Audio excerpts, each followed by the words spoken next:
Bishop Miege comes in with some pep in their step after a big win last week over rivals St. Thomas Aquinas. For the last 8 years, Steve Harms has guided Blue Valley Northwest to some big-time wins. Now Tenny Dewey hopes to keep up the winning ways. I think our credo has been three things. One is an excellent work ethic, one is a discipline, attention to detail, and then having great pride in the fact that you are working so hard, having pride in yourself, your position, and your teammates. And that's what we try and sell daily. You got two good teams. Blue Valley Northwest taking on Bishop Miege. EKL football next on Metro Sports.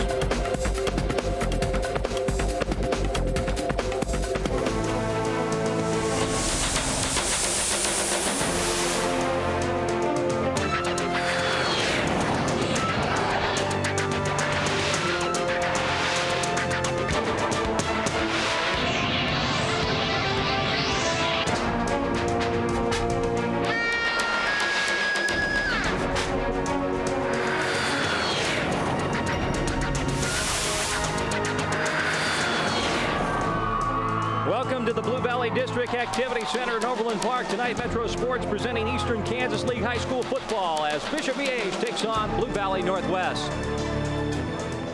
Hi, everybody. Kevin Wyke with you here on the Hy-Vee High School Game of the Week here on Metro Sports. Well, Bishop Miege and Blue Valley Northwest have the same MOs. They love to run the football, and they rely heavily on stingy defenses. The key tonight, who can control the football? My broadcast partner from the Kansas City Chiefs, defensive end Eric Hicks. And Bishop Miege loves to run the football because they have a great offensive line led by the Dircher twins. Yeah, Tim and Tom, they're identical twins. It's hard to tell them apart in real life, but it's easy to tell them by their play on the field. They open up large running lanes for that Bishop Miege running attack. And of course, Tim and Tom have an older brother, Dan, who played at the University of Kansas and went on to the NFL and the San Francisco 49ers. For Blue Valley Northwest, their credo on offense, we want to get our athletes in space, and their best athlete's probably Trey Brown. Yeah, they do have a heck of one in Trey Brown, the son of former Chiefs great Theodis Brown. He's great on offense, also a good defensive player. 4 interceptions, which is second in the EKL this season. Should be a good one. EKL action on Metro Sports tonight. Bishop Miege at Blue Valley Northwest. The kickoff is coming up next on Metro Sports.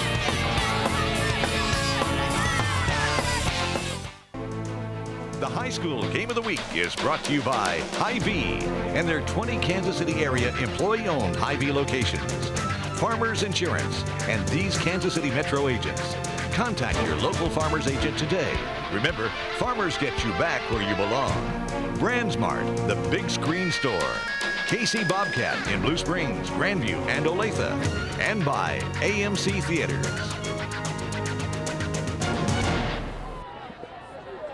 Back here in Overland Park as here comes the Huskies, Blue Valley Northwest. Sprinting onto the field, they come in with a record of 5-0. Tied at the top of the EKL with Blue Valley North. And the Miege Stags coming in with a record of 3-2. A big win last week for Bishop Miege as they beat their rivals St. Thomas Aquinas. They're at the Cook Stadium on the Bishop Miege campus. So Miege is all fired up for this ball game tonight. There's their head coach in his third year, and that is Dan Ritter. He's a veteran coach. He's been coaching since the early 70s. He's coached in Arizona. He's also coached in California and coached on the college ranks at Indiana State. He was a defensive coordinator and offensive coordinator there, and it's his 50th birthday tonight, so happy birthday to him. On the other sideline, it'll be Tenny Dewey, first-year coach with Blue Valley Northwest, taking over for Steve Harms. Coach Harms became an associate principal at the school, so Tenny Dewey, who's been with this school since the beginning and on the coaching staff since 1993, an offensive line coach, he is the new head man for the purple and black here.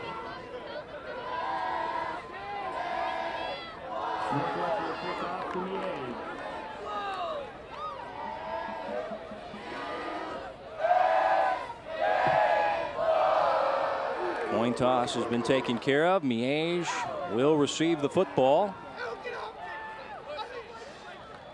As far as the series record, Blue Valley Northwest lost the initial game in this series back in 1994. Since then, they've won 6 straight. Last year's game, 28-7. The Huskies over the Stags.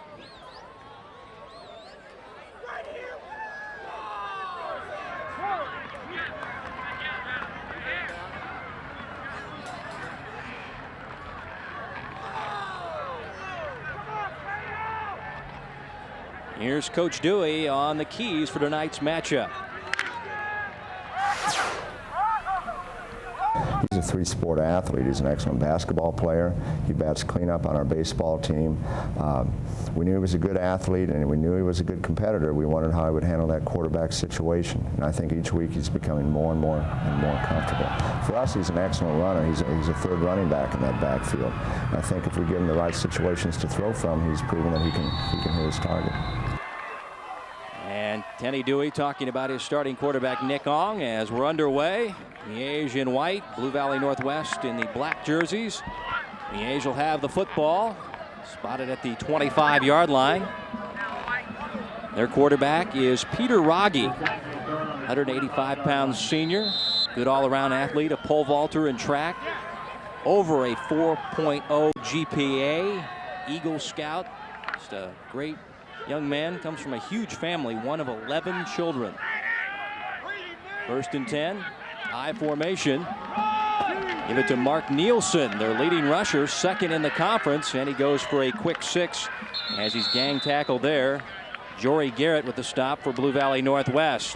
Here's your offensive starters for the Stags. Up front, Dercher, O'Connor, and Dercher. They're twins, Kane and Saunders. Leading rusher is Mark Nielsen. Top wide receiver is David Mulvaney. 2nd down and 4 now for Bishop Miege. 2-2 in the EKL. Toss it out to Mark Nielsen, trying to turn the corner. And he'll be very close to a 1st down. As far as the defensive starters for the Huskies, up front, Pochowski, Downs, Johnson, and Garrett. Leading tacklers, the men's side linebackers of Allison and Wineland. Watch out in the secondary. If you're throwing the football, Trey Brown may pick it off. He has 4 interceptions, second best in the Eastern Kansas League. Gonna bring out the chain gang to see if they got the 1st down here. And Eric, both teams love to run the football, and we've seen Miege trying to grind it out on the ground early here. That's a good point. I was just going to bring that up. Miege looks like they're going to run behind the Dercher twins, and what they've done here is gain, 9 yards, almost a 1st down in the first 2 plays. So if that's working for you, there's no need to go to the pass. Keep your offense on the field and keep your defense off the field, and you'll win the game. Peter Rogge and Bishop Miege have now 3rd down and less than a yard at their own 36-yard line.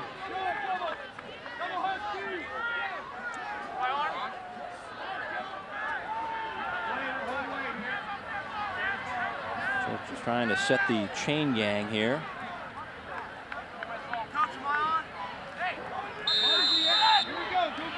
Swetnam and Nielsen in an I formation here as Rogge will call his own number and surge ahead for the 1st down. That's a good play in that situation. Go behind your big center there in Dercher. Try to pick up. All you need to do is pick up a few inches, and you got it easily. I mentioned that Dercher's brother Dan, outstanding University of Kansas offensive lineman, went on to the 49ers. Father Larry was actually a defensive lineman for the University of Kansas. And if you ask Coach Ritter, can you tell these twins apart? He says no, they're identical. 1st and 10 now for Bishop Miege. Own 37-yard line. Give it to the fullback, Blake Swetnam, with some running room. Pulled out of play after a nice gain of about 6 on 1st down. So Miege came in wanting to run the football, and they're looking pretty good right now as we go to the 3rd member of our crew, also from the Kansas City Chiefs, Marcus Spears. Hey, how y'all guys doing up there in that warm press box? We're surviving. But you got that nice jacket on. Yeah, whatever. This is the warmest guy here. What's your name, man? McKalen Olsen. Can y'all hear that? McKalen Olsen. McKalen Olsen. By far, this day has paid off for you. My son, I thrust you into knighthood. I got to get me one of these coats, fellas. Hey, glad to be back. My nacho report is coming up. Back to you guys. All right, thanks, Marcus. On 2nd down, pass incomplete in the flat to David Mulvaney. Coverage by Corey Osborne. The secondary for the Huskies. It's going to be 3rd down and about 5 yards to go now. This type of game so far is what you'd like to call as an offensive lineman's dream. Downfield, the ball did not cross the neutral zone, therefore there's no penalty. 2nd down. Jim Clark is the referee tonight. It's going to be third down. He said second down, but it is going to be third down. Third down and 5 for Rogge and the Miege Stags. Wins over Bishop Ward, Blue Valley, and St. Thomas Aquinas last week. Coach Ritter says we'd like to get on the board early here. We'd like to score first in this one. Got to convert on third down. Rogge on the roll. 2 guys in his face firing. Nice catch. Blake sweating him. Reaching near his shoelaces to grab that one for a first down for Bishop Miege. So all kinds of pressure on Rogge here, Eric. Yeah, that's hard. That's a hard read for the quarterback to make anytime you have 2 defenders in your face like that. He stood in there and took the hit, and that's what you have to do to be a successful quarterback. Oh, I tell you, I dream of getting hits like that on Sundays. Logan Wineland with the quarterback pressure, but it is a first down for Miege at the 45 in Northwest Territory. Delay give to Mark Nielsen fighting, and he'll go for 2 before he's pushed back. Logan Wineland in there along with Jory Garrett for the Northwest defense. Pat Downs as well. Northwest has been very stingy on defense in the last 4 ball games, allowing about 6 points per game. They gave up 26 in their first ball game against Junction City, a game they won 33-26, but really they've been tough defensively ever since then. Second down, and Rogge quick pitching it out. Mark Nielsen in trouble going down, lost the football. Trey Brown with the stop. The ball on the turf, and it's a Huskies football. So an early turnover by Bishop Miege. And that play didn't look good from the get-go, though. No, it didn't. It looked like a little bit of a broken play, a little miscommunication between the quarterback and the fullback. I think the fullback thought that he was going to hang on a little longer than he should have. And it was a good job by Rogge there pitching the ball. But in big games like this, as you see your superstars come up and make plays, as Trey Brown did, force a turnover. And anytime you can be plus in turnovers, your team's going to be very successful.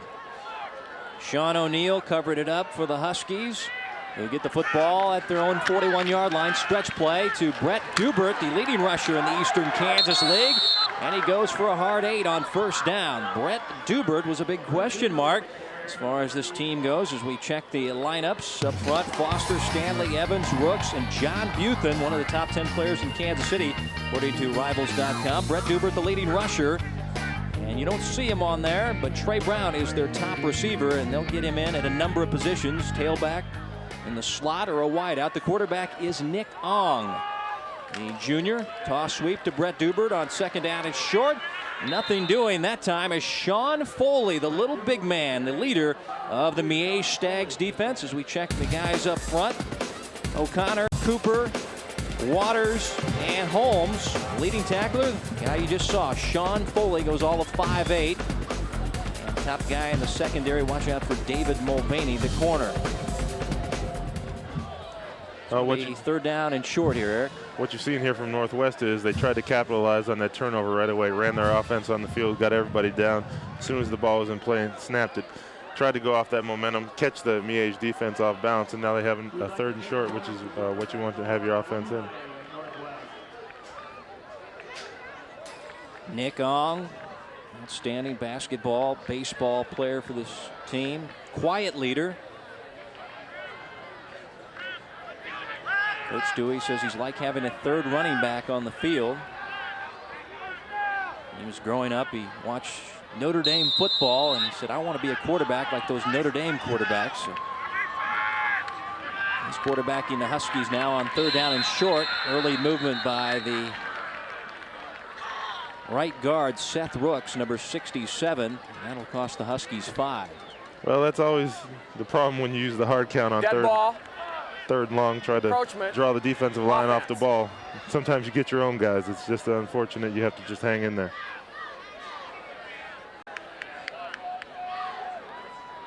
All those guys can think about is we need to get this 1 yard or we're going to be punting, so they're really trying to fire off the ball. You just have to have a little tad bit more discipline than that.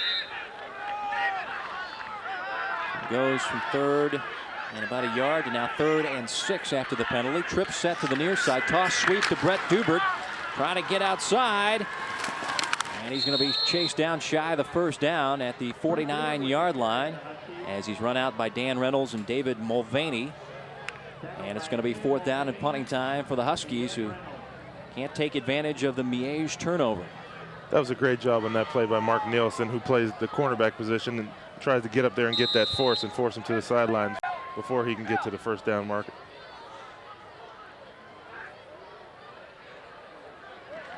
Tommy Sally will punt it away. Fielded by Sean Foley. Nowhere to run or nowhere to hide. Short punt. Foley, short return of 1, and the ball will be at the 22-yard line for Bishop Miege, and Peter Rogge back out now for the Stags. First drive, pretty good. They were moving the football, rushing it, but then they fumbled it away. And you take a look at Rogge on his seasonal numbers, total yards, ranked 7th in the Eastern Kansas League.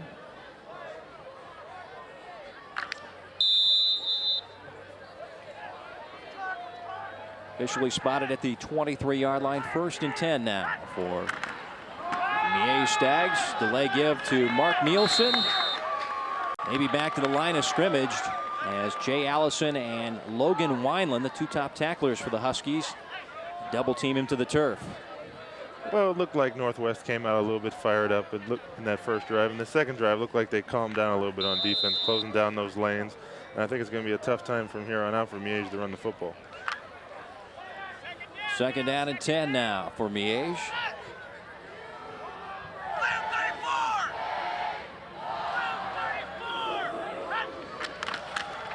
This is the fullback, Blake Swetnam, to the 25 before he's caved in on there. Jay Allison there, number 35. So Logan Wineland, those inside backers, the keys to this Husky defense. Wineland, number 44, and number 35, Jay Allison. Both excellent students. Allison at 3.5 in his GPA. Wineland at 3.9. Going to be 3rd down and 8 now for Miege. On their own 25-yard line. Rogge on the draw play. Mark Nielsen looking for space. Gets into space. Mark Nielsen breaks free down the sidelines. Can he take it the distance?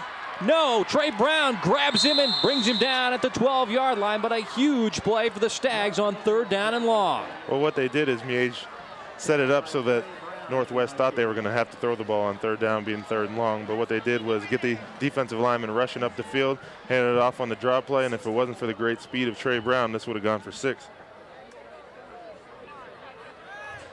64 yards on the play. Mark Nielsen, the 2nd leading rusher in the Eastern Kansas League, coming in with 635 yards. Those are total yards for the season. As far as rushing yards, he is 2nd in the conference. So 1st and 10 now.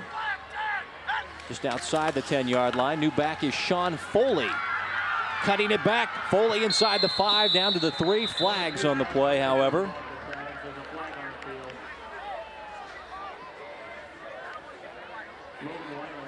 That's a great shot there of the right guard getting out there on the play, but I think he's been called for holding. He really got around the corner there, O'Connor, and opened up a big hole, but unfortunately it's going to come back 10 yards.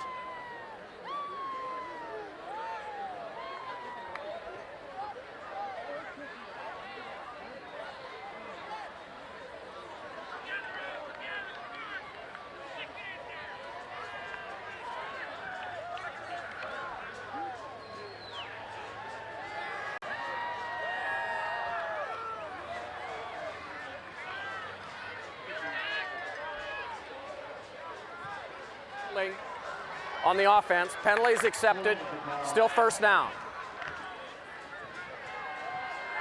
So after the holding penalty, it'll be 1st and 18 now. Back to the 18-yard line. Quarterback option, Peter Rogge. Going for maybe 2 on the play before he's cut down. Peter Rogge last year suffered a knee injury about mid-season. Still wears a brace.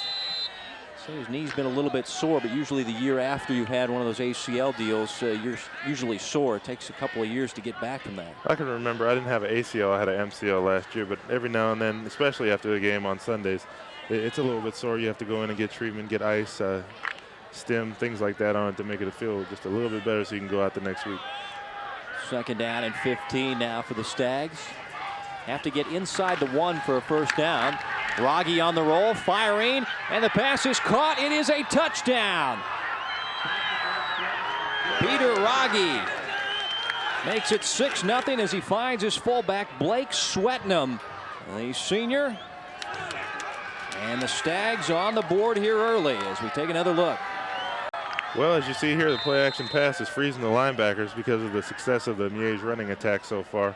What they're doing is they're stepping up and they're creating mismatches in the back, and as you can see, that's an easy 6. Brian Young to try to tack on the extra point. Not this time. 6-0 Bishop Miege on top. 5:08 to go. Blake Swetnam with the 15-yard touchdown catch. His second catch of the ball game. He had a catch earlier on a 3rd down play. So the fullback, you know, normally the fullbacks are known for blocking and stuff like that. Maybe the little grinder yards up the middle, but the fullback's showing some good hands tonight. He did have good hands on that play. Every now and then the offense will throw the fullback a bone. He does so much hard work during the game, but every now and then he gets to have a little bit of glory. And on that play, he did, and it worked out fine for Miege. Scoring drive, 6 plays, 77 yards. 64 of those yards carved out by one Mark Nielsen on a 3rd down and 8 play. Swetnam with the touchdown catch. Raggi, that is his 4th touchdown pass of the season to go along with no interceptions.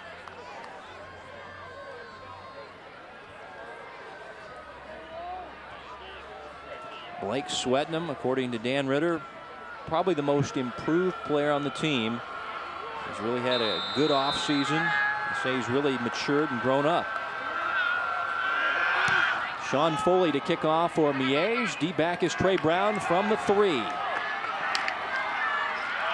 Nice jig move there. Trey Brown across the 35, still on his feet. There is a flag on the play as he's taken down in Miege territory at the 48, but flags still to contend with here back near the 37-yard line, as we'll hear from Jim Clark. Well, unfortunately, I think this is going to be a holding or a block in the back, but this kid, Trey Brown, is something special. I know his dad, Theodis, is really proud of this. He's making 3 and 4 people miss on every play, and you can see his speed. I think he's going to be a definite asset when he gets to college. On the block during the run back. There is Trey Brown. As we look at it again. As you can see here, number 20 has a dead beat on him, just makes him miss. Get some good blocking down there. There's the block in the back as you see it. But look at this strength in his legs as he break these tackles. Got to put the football away, though. That's going to come back and haunt him later on in the game. Trey only a junior. As you can see, he's 5'11", and that's definitely what colleges and the pros, what people like is tall cornerbacks and go up and play that aggressive man-to-man coverage, and he has all the tools, it looks like, from what I've seen. All EKL last year as a defensive back as a sophomore. Has 4 interceptions this year to Trey Brown. So move it back. Nick Ong and the Huskies going to work on offense. Going a little dive play right up the gut as they go with their fullback, Jay Allison, and a pickup of about 4 as we send it back down to Marcus Spears. What's going on, fellas? This is homecoming. What better place to be than down here with the freshman class? We are down here with the freshman class. These guys are going crazy. Hold on, wait. Hey, what's your name, man? What's your name? Can y'all hear him? Not really, Marcus. Hear a lot of crowd, actually. Oh, I gotta be quiet, man. I can't get y'all on. Am I still rolling? What's your name, little man? Scott Ennis. I like the haircut. Tell them why you got your haircut like that. Because I had cancer last year. Hey, man, this is my man, bro. Mini me. Back to you guys. Freshman.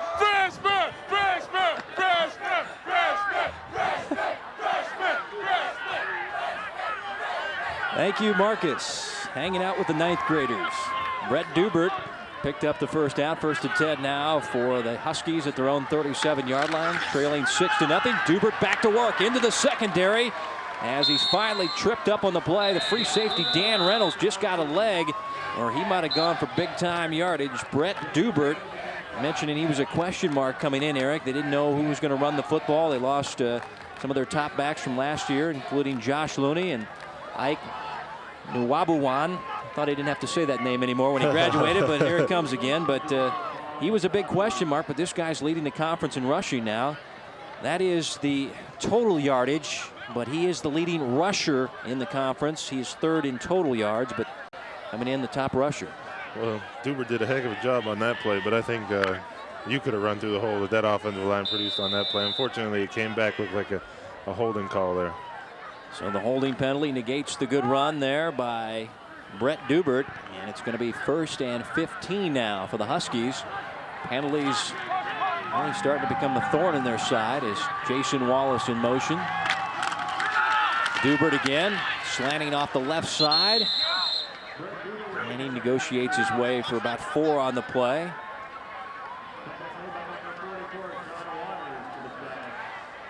Well, what you've seen so far is Northwest offensive line getting good push, creating big holes. What they need to do now is sustain drives, try to mix it up with a little bit of run, a little bit of play action pass, maybe try to go deep to Trey Brown a little bit and utilize his speed.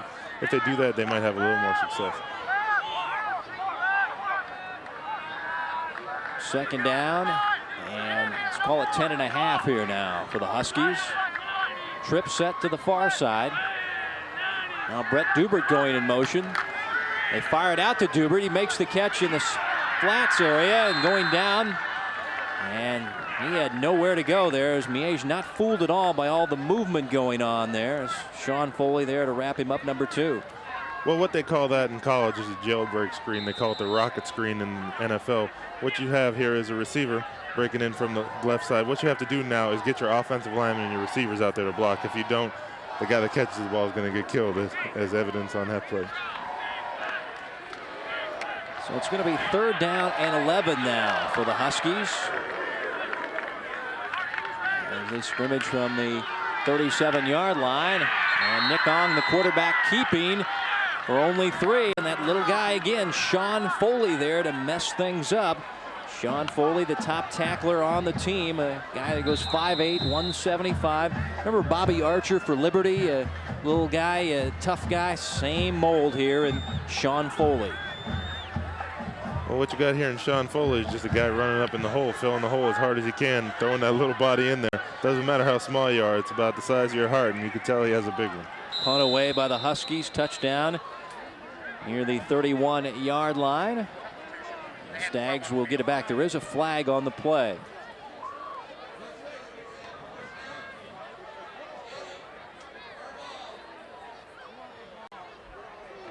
I've got a substitution infraction on the defense. Black captain. Black captain. So a legal substitution situation here now for Bishop Miege, and this could be a very costly penalty here. I think it's only a 5-yard penalty, though. It should still leave him about 2 or 3 yards short of first down. Substitution infraction, a 5-yard penalty. We would mark from the previous spot and replay 4th down. You want to replay 4th down? So you're right, Eric. It's only a 5-yard penalty here, so it's not going to be a first down situation. As Tenney doing his staff decide what they want to do here. Looks like they're going to re-punt. They had pretty good coverage on the last one. Sometimes when you re-punt like this, it comes back to haunt you, but we'll see what happens.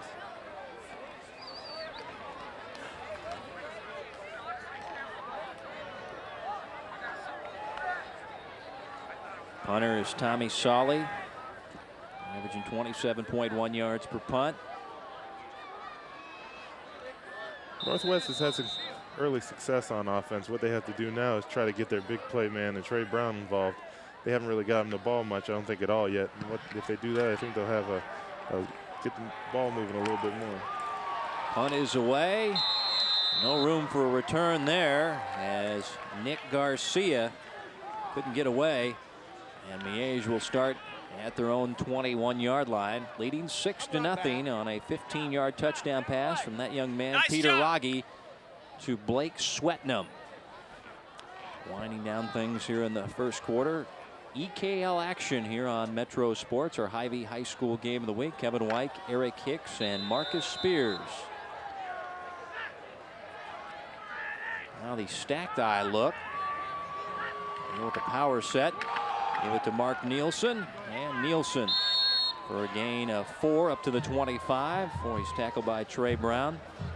Big running game last week for Mark Nielsen against rival St. Thomas Aquinas. He had 147 yards and a touchdown. There you look at his seasonal numbers. Been shaving since the 6th grade. That's probably why he has 629 yards rushing. The thing you want to notice there is the 6.7 per carry average, and that's tremendous. About broke up when coach said that. Yeah, he's been shaving since the 6th grade. Sometimes he needs to shave twice when he's in school, and there goes Mr. Heavy beard growth, and he's up near a first down at the 31-yard line. Mark Nielsen.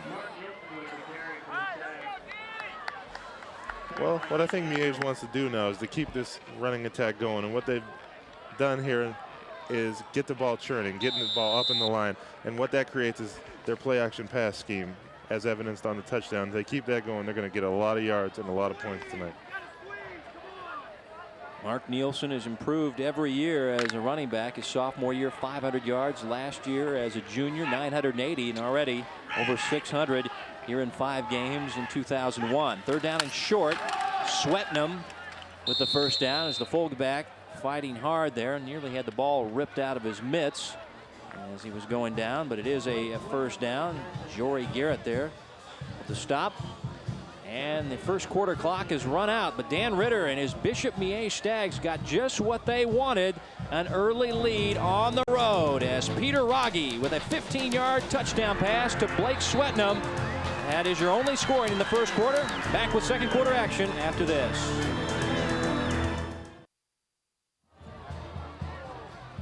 Back here at the Blue Valley District Activity Center in Overland Park. Blue Valley Northwest hosting Bishop Miege and trailing 6-0 after one quarter. Our Hy-Vee at the half. We'll have Brad Porter in the studio running down all the area scores, and we'll run down our first half stats and highlights, sponsored by Hy-Vee.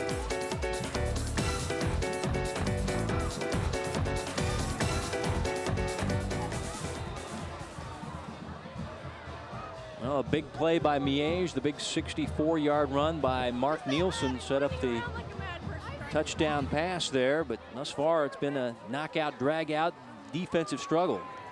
But that's what Miege wanted to do. They're on the road. They're in a hostile stadium. It's homecoming here for Northwest. What they want to do is go out there and move the ball around a little bit, get in the end zone, get a first strike, try to get the Northwest crowd out of it early. They've been successful. Hopefully they can keep it up. So again, they go with that stacked eye look. On 1st and 10, flags on the play, and the pass is caught. Nice catch up to the 42-yard line by Brian Murphy, the sophomore, but once again, we'll check with Jim Clark on another flag.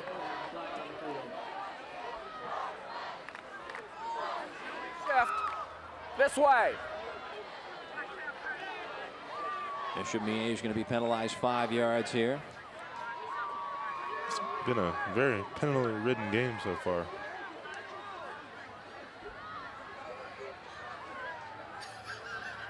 Coach Dan Ritter on the Miege sidelines, once again celebrating his 50th birthday tonight. We've got an illegal shift on the offense. 5-yard penalty, previous spot, remains first down. So it'll be 1st and 15 now for Bishop Miege. Ball back to the 29-yard line.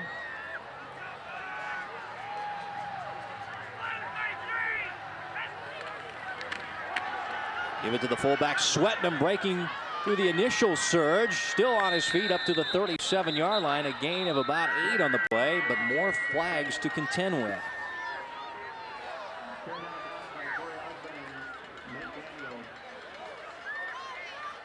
Illegal motion, offense. White cap or black. Well, I guess the best defense at this point for Northwest is the Miege offense. They keep pushing themselves back 5 yards at a time. They're going to put themselves in the hole and have to punt. You heard the reaction from the Miege sideline with another illegal shift or illegal motion penalty. On the wing back, going forward at the snap, still first down. The problem with those type of penalties is that's the type of things you can control. Holding, you know, that happens on the offensive line, things going on. But a coach will not tolerate offsides and illegal motion, illegal shift, things like that, because that'll just kill your team. So it's now 1st and 20 back to the 23-yard line. Rogge to throw, looking to the sidelines. Leaping catch made by Brian Murphy. He's got the first down and more into Northwest territory down to the 45-yard line. Nate Daniels with a saving stop at the transfer from Northeast High School. Only a sophomore making a big play. Well, what you saw there was a great throw and great catch. Number 1, John Morris, just went up for the interception. He didn't get it. Quarterback stood in there and took the hit. It was just a well-executed play from Miege. 31 yards to the burner. Brian Murphy, been sick all week. Didn't know how exciting he would be, but Brian Murphy, they say, has big-time potential, as he's a little shaken up right now. And now a timeout on the field taken by Bishop Miege as they lead it 6-0 here. 11:18 to go here in your second quarter. Well, I have to say Miege has been surprising. After 2 big penalties, pushing back 10 yards, you come down the field with a little bit of play action, like I said before. Throw it down the field, just throw it up there, make a good throw and catch. The DB makes a little bit of a misjudgment on the ball and get about 35 yards. Coming up after we're done, we've got the high school roundup. It's Brad Porter going to be hosting things. Of course, you'll also hear from Mick Schaefer as well, and Angie Samuelson. They'll run down all the Friday night football and high school happenings here in the fall of 2001. It's the high school roundup. Right after we're done, Saturday morning, 9 a.m., and a special edition of the show, Wednesdays, 9:30 p.m. Well, big plays thus far for Bishop Miege has really sparked this ball club. And Coach Dan Ritter, gotta love that. Yeah, Dan Ritter's going to be happy with that, but what he's not going to be happy with, as we've seen, is the penalties. If you continue to commit the penalties, you will not win. Dan Ritter, guy that's been married 31 years to his high school sweetheart, Jan. They have 3 sons. One of his sons, Dan, is the freshman coach on the team. Another is a coach at Benedictine. And his son, Richard, is the starting center at Indiana State University. A busted play, and Rogge will just tuck and run and actually get some pretty good yardage there. And as he goes for 5 yards, it's a ugly feeling with the quarterback turning around, nobody's there. Well, that's good when you do have an experienced quarterback in that situation. He doesn't panic, doesn't fumble the ball. He just goes and tries to make whatever positive yards you can. This is the second time this has happened, though, in this game. Wrapped up by Brett Ebling. 2nd down and 5 now for the Stags as they have it at the 40 at Blue Valley Northwest. Full house backfield again. Mark Nielsen off the left side and a first down run to the 34-yard line. And Miege's offensive line doing a good job opening up holes for number 45. Well, we talked about it before the game. The Dercher twins, they're in there churning the yards out. And I think that's a good word to describe what Miege is doing to Northwest right now, is churning. They're establishing a new line of scrimmage. They're getting a hat on the hat with the blocking, and the running backs are running hard. Anytime you can do that, you're going to gain yards in chunks. You're going to keep your defense off the field, and you're going to eat up a lot of time on the clock. 1st and 10, the ball at the 34-yard line. Mark Nielsen again, right up the gut. And go for 3 before he's wrapped up by Logan Wineland. Logan Wineland, a young man that was a sophomore, one of those guys that made his mark on the scout team. They were using him on the scout team. He was causing such havoc there. They said, we're going to have to move this guy up and start playing him. As he wrapped up number 45 there, Mark Nielsen. But Logan Wineland, sometimes that's how you make your mark, is on the scout team. Well, there's a saying in whatever level of football that you played, and I've been a testament to it. It's not where you start, it's where you end up. And if you can impress the coaches just a little bit and show them that you're worthy of playing, they're going to put you out there. 2nd down and 8. Sean Foley in motion in the backfield. Mark Nielsen, running room up the middle, churning, powering, and close to another first down. So Miege is just saying, hey, we're going to run it. If you can stop us, good luck. They're not stopping them. They're not stopping them at all. Running right up the gut of their big center, Tom Dercher there. They're just getting big holes. They said, the heck with your homecoming. This is going to be our homecoming. We're going to make this our field tonight. Northwest on their heels right now. As the big offensive line and the running in 45. He had a 64-yard run in the first quarter, now at 100 yards for the 5th time this season. Dive play to the fullback. Swetnam coughed up the football. It's picked up off the field by Sean O'Neal. Sean O'Neal from Northwest. Can he go the distance? He will. Tie ball game at 6. Big turn of events. And it goes the way of the Huskies. Well, I think the problem you saw right there was Miege going to the well a few too many times up the middle. What you have to try to do is just try to mix up, maybe run some counter-action plays, maybe on that 3rd and short there, and the defense's territory run a bootleg. But there, say, like I said, they've gone to the well a few too many times. A fumble, big play, touchdown. Well, here's Blake Swetnam diving over the top. The ball comes out, and Johnny on the spot. He's Sean O'Neal, the senior. Mark Nielsen couldn't run him down from behind, and we're all even at 6 here with 8:40 to go in your second quarter. 74-yard play as Aaron Dukoski drives through the extra point. That's big as Northwest leads it now 7-6.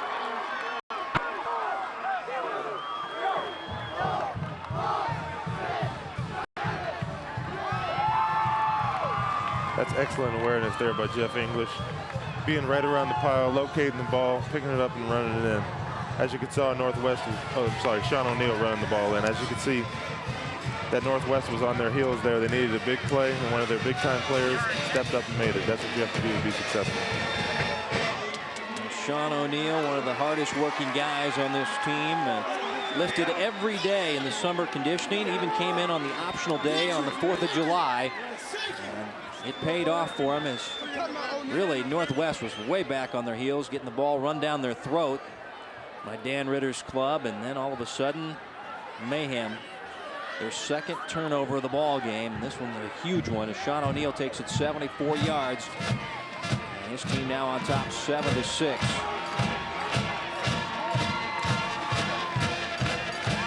The big thing now is to see how Miege responds from something like this. They had so much early success in running the ball. Their defense was playing well, stopping the Northwest attack.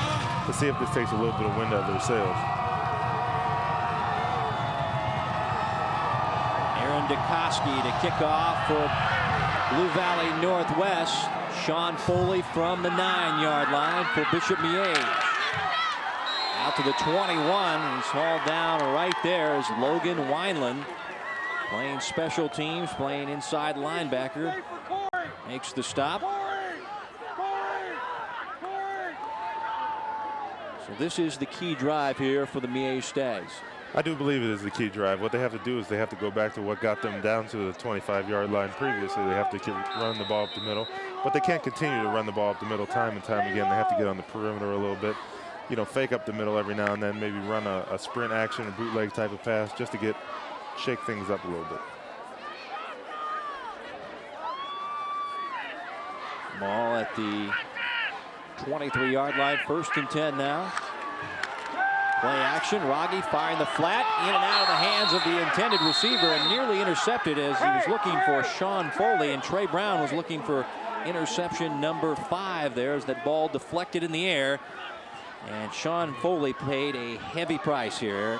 He did pay a heavy price. His quarterback hung him out to dry a little bit, opened up those ribs. And what you see is it's fun to see Trey Brown in the back. He's like a hunter back there, just trying to seek out that ball anytime he can. He's like a missile, always trying to make a big play for his team. I think if you asked Trey, he probably would say he should have had that one as Jason Wallace applied the big stick. 2nd down and 10, draw play, Mark Nielsen. And nice job by the linebackers not to be fooled there as Nielsen goes for a couple. And we talked to the head coach of Blue Valley Northwest about one of the best athletes on his team, Trey Brown. Trey plays an excellent role. I love how one of our defensive coaches calls him the crafty veteran in the secondary. He's improved so much leaps and bounds. He was good last year in the secondary as a young sophomore, but he's even more experienced this year. He's had at least 4 interceptions for us, big interceptions. On the offensive side of the ball, boy, we're always looking to try and get athletes in space. I wish I was more creative to find ways to get him the ball in space, but when we've been able to do that, great things have resulted. And Trey Brown on coverage on 3rd down and 8. Pass incomplete to the sidelines to David Mulvaney. So Bishop Miege will have to punt the football away here. Well, what I think you saw there was a tired Bishop Miege offense. They had a play where they had at least 10 plays in the previous drive, and they just seemed like they were a little bit out of sync on this drive, which was a key drive as we talked about.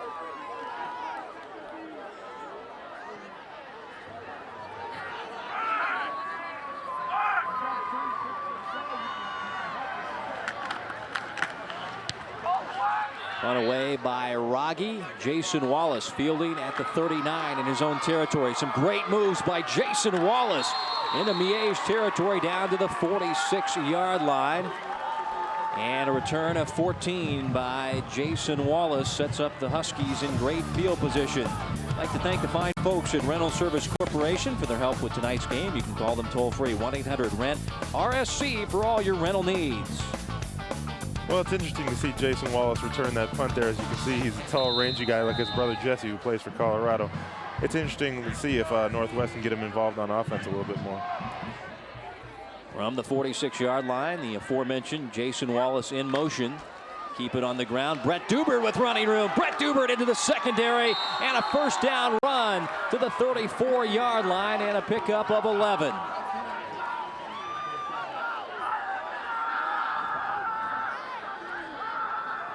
Well, what I think you saw just happen there was Sean O'Neill.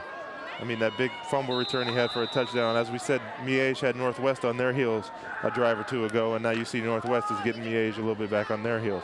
So that's what football is. It's a game of ebb and flow. You never know who's going to make the big play to turn it around. 1st and 10 now for Nick Ong and the Huskies. This is Dubert again, and it's taken down for a short pickup. Anthony Coronado with the stop. It's going to be 2nd down and 8. I say that Brett Dubert reminds him of a back who played here a number of years ago. Sean O'Bannon is the good cutback, hard-nosed kid, good blocker. Averaging nearly 5 yards per carry. 2nd down and long now for the Huskies as Wallace goes in motion. This is the fullback, Jay Allison. And he freight trains his way down inside the 30 to the 28-yard line, where he's stopped on the play by Brian Murphy. So give the fullback a bone now and then. Every now and then you got to give him a bone. What Northwest has done here on this play is kind of create a hazy situation for the defense, a 3rd and 4 situation. The defense doesn't know whether you're going to run the ball or throw the ball, and that's what the offense wants to do. Get into that 3rd and 3, 3rd and 4 range on 3rd down instead of that 3rd and 8, 3rd and 9 range, so they can be a little more creative in their play call. It's 3rd down and 3 now. Ball at the 28-yard line. Give it to Brett Dubert. And I don't know, he ran into a stone wall. As filling the gap there for the Miege Stags was Anthony Coronado, a linebacker. Watch number 25 come in here. Boom. Right there. Coronado, only a sophomore, goes 5'5", 170, but he's all heart. And it's going to be 4th down. And they actually maybe lost some yardage on the play. It'll be 4th down and about 3.5 here as you look at Anthony Coronado on the sidelines for Bishop Miege. As we're back to Marcus Spears now. Hey, guys, I'm on the Bishop Miege side. Hey, we're down by 1 point over here. These guys got spirit. Hey, we were just dancing over here. These guys think they're going to win this game. They got some good nachos. I already had a sample of them. We'll go back up there. We're going to go homecoming over there. I want to introduce y'all to the new queen. I'll get back with me later. I'll holler. Back to you guys. Thank you, Marcus. Enjoy the dancing in the stands there. Timeout on the field. 7-6 your score. Blue Valley Northwest leading by 1. 5:24 to go before halftime. Kevin, do you think Marcus still wishes that he was in high school? Yes, I do. I'll tell you what, he is really excited tonight. Both sidelines with the 9th graders, 1 second, dancing with the Bishop Miege fans. Mr. Vitality And on 4th and let's call it 3.5, they will go for it. Speaking of Blue Valley Northwest, stretch play to Brett Duber trying to turn the corner, cuts it back. I don't think so, says Anthony Coronado, number 25. Huge on this drive. Well, it doesn't get any bigger than that. Coronado took away that indecision that I said defenses have on the 3rd down play, and there he just did a great job in stringing out the play. What he did was break down as the runner got to him. Just break down, make a good play, get your defense off the field, and give good momentum to your offense. So the ball goes over on downs now to Bishop Miege. Big defensive series for the sophomore Coronado. Ball at the 27-yard line for the Stags. And Peter Raggi giving to Mark Nielsen, and it's all clogged up, congested. Slips away from the crowd, finally grabbed from behind by Nate Daniels. And he'll get 4 on the play. It didn't look like he was going to get anything on the play, but he just heads up to get to the outside there. Well, as we sit back and watch this game, to me, I don't know what it looks like to you, but to me it looks like the team who makes the least mistakes at this point is going to be the one to win at the end. You know, there's been a lot of penalties, there's been a lot of big plays. The team that fumbles the least, gets the least procedure penalties, as we've seen, is going to be the team to come out victorious at the end. Well, Miege has turned the football over twice, and they're the most penalized team thus far in the ball game. On 2nd down and 5, delay give to Mark Nielsen, and he's cut down 1 yard maybe on the play. Jay Allison, the inside linebacker there to take his legs out. Nice play by the inside backer for Northwest. Well, what you saw there was just a little bit of a counter play. The quarter came up and did a good job of turning the play back in, back to his linebackers, back into the pursuit from the backside. What you get there is only about a 2-yard gain. Jay Allison last year played the defensive line, and Coach Dewey said the guy's 5'8", about 190 pounds. I mean, he's more of a linebacker, but we needed him on the defensive line last year, so he played that spot. On 3rd down and 3. Mark Nielsen cut down, lost the football again. Now the officials pointing to the turf saying he is down. And he is shy of the 1st down from our spot here. Well, they gave it to him. It's going to be Miege football, according to Jim Clark. Let's see here. I believe they gave him the 1st down. Ooh, wow, that ball was coming out. His knee had not touched. He didn't know where the football was. It was right behind his neck there. And actually, it was a 1st down run. And maybe the fumble falling forward got him in the better spot as we take a look here. As Logan Wineland's hit there, and that ball's coming out. His knee is not down. There's no instant replay in the high school ranks, so Miege will keep. They'll have a 1st down at the 37-yard line, and Mark Nielsen back to work. Mark Nielsen, some running room up to the 44-yard line before he's tackled on the play. Free safety Corey Osmond got him. But the workhorse tonight's been number 45. Yeah, it has. And Miege now has gone to the same play 3 plays in a row. They ran it twice to the right and once to the left. It's a counter play. And we saw Miege get in a little bit of trouble on their drive 2 drives ago by going up the middle a number of times. And what you're going to do is you're going to end up wearing your fullback out, and he's going to fumble. So we're going to have to see him mix it up a little bit. Big night rushing the football. We mentioned he had 147 last week in the win over St. Thomas Aquinas. Got 7 on 1st down. Toss sweep to Nielsen. Now gives it back on the reverse. And it's cut down. Trey Brown says, I don't think so, to Brian Murphy, the sophomore. And a great open field stop by the junior, Trey Brown, for Blue Valley Northwest. Well, folks, I think you're looking at another great one from the Kansas City area in Trey Brown, because as we saw that reverse play develop, you didn't see anybody on the right side of the line of scrimmage, and Trey Brown came from absolutely nowhere. And I don't know what he runs the 40 in, but he plays very fast on the field. He just comes from places that you don't even expect him to come from, make big plays, and that's what he's done tonight. Well, he's only a junior, folks. His father, Theodis, was a standout player at UCLA, then went on to the NFL. Played for the St. Louis Cardinals and also the Kansas City Chiefs. A little bit short.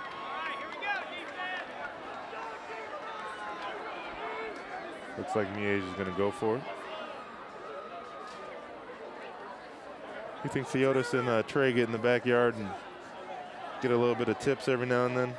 I would say yes. Theodis is known to come out to some of the practices, and I said, is he there sometimes? He was there last year, and he said, yeah. And I was talking to Coach Tenny Dewey. He said, yeah, he's there, and he just watches from the side.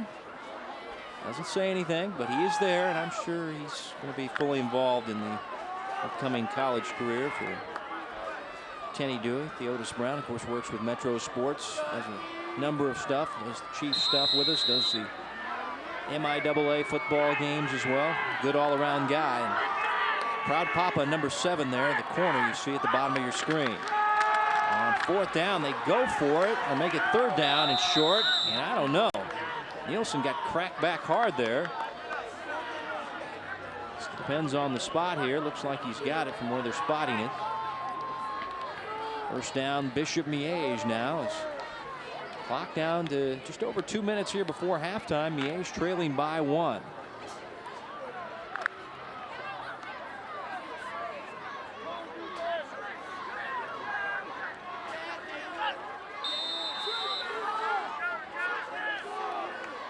Just shy of the midfield stripe, 1st and 10 for Peter Raggi. Will throw on 1st down, gunning the near side, and hauling it in at the 42-yard line is David Mulvaney. And that's close to another 1st down. Well, that's what you have to do there. Is a play action pass is what we call in the NFL is fire pass. You get both of your backs out into the flat. The first back comes out and bluffs the defensive end, where the second back in the NFL would cut the defender down. I don't think you can do that in high school. But what you do there is you create some indecision for the linebackers, get the quarterback a little more time to throw the ball, and just throw a nice little out route there, about 8-9 yards, and hopefully get a 1st down. 13th catch of the season for David Mulvaney. He's the leading pass catcher. As the chain gang, those guys are staying warm tonight. They're getting a workout tonight. It'll be about a yard short, but David Mulvaney had a big touchdown catch last week, and Miege, the offense working last week and this week as they're putting up the big yards tonight. Running the football with some big-time plays. Mark Nielsen back in the 1st quarter, going 64 yards to set up the only score for the Stags, a 15-yard touchdown pass. But they just continue to grind the football out with their big O-line and number 45. Well, this game here, what you see is an offensive lineman's dream for Miege. They don't want to pass block a whole lot. That only creates them opportunities to make mistakes. What you want to do is see a man in front of you, try to drive him off the ball, mano y mano, as they say. Just go out and have some fun. 2nd down and less than a yard here for Bishop Miege. They scrimmage from the 42. Toss sweep to the short side. Mark Nielsen at the 1st down and more. Nielsen down to the 28-yard line of Northwest. As another big gain for the Stags there. As he got 14 on the play. Well, somebody's going to have to take Mark Nielsen out for a steak dinner tomorrow, because he is definitely earning it, as is this offensive line. He's just going out of there, running through people. You see him run through Trey Brown there, who needs to come up and make that tackle. But he's working hard tonight, and they're going to have to get him out soon, because I know he's going to be tired now. On 1st and 10, gunning for the end zone, looking for Nielsen. This one wide of the mark. Sean O'Neill with coverage there. It'll be 2nd down and 10, so the time Miege going for the jugular. And Sean Raggi got his world rocked here. Well, he stood in there, took a long time to throw it, but you don't want to get your quarterback hit like that too much. You might want to consider letting it go a little bit earlier. Matt Johnson with the quarterback pressure for Blue Valley Northwest. Clock at 1:31 to go before halftime. Miege down by a point as they miss their extra point try. There's the passing night for Peter Raggi, a 15-yard touchdown pass to Blake Swetnam, the only score for the Stags. Toss sweep short side. Nielsen, nice cutback. And the Huskies there to shut him down. Logan Wineland, number 44, was not faked at all by the cutback move by Mark Nielsen. It's going to be 3rd down and 9 yards to go as Nielsen checks out. Well, what you see developing on the field here, I believe, is going to be a big factor in the 2nd half. The Miege offense has been on the field for a long time tonight, as has the Northwest defense. And these players are getting worn down, and as you know, the players in high school play both ways. So it's going to be a struggle in the second half of both teams, I believe. High back is now Sean Foley, as Miege been good on third down. Play action. Bragi going deep, looking for Murphy, stretching out, not going to get it. Incomplete, as he was kind of roughed up going down the sidelines there, but no flags on the play, and it's going to be 4th down and 9 now for the Stags. Well, as you see, Rogge back here on the play action pass has not been comfortable in the pocket tonight. Every time he drops back, he has a guy in his chest and his face coming from everywhere, and he doesn't have a lot of time to make those decisions and put the ball right on the money. Just a little bit of incidental contact there. They're never going to throw that flag. I believe the ball would, as they say, be uncatchable in that situation anyway. Timeout taken by Bishop Miege, as we're at 46 seconds to go before halftime. Coming up next week, we're right back here for what should be a doozy. It was last year. Blue Valley North, Shawnee Mission North.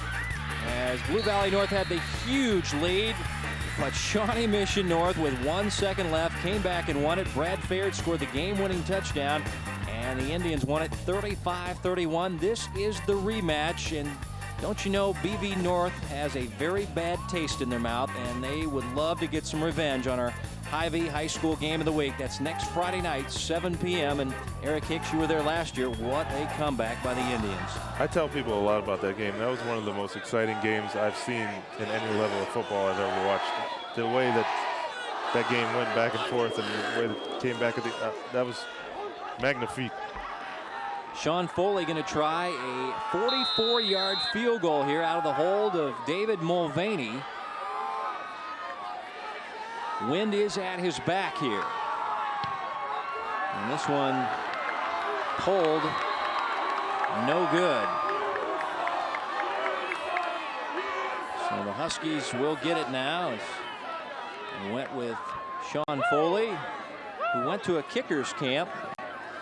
And Coach Ritter says he's kind of become flaky as far as he's worried about all his shoes now. Let's take a look here. That was left from the get-go. He's trying to put it around the dog leg a little bit there.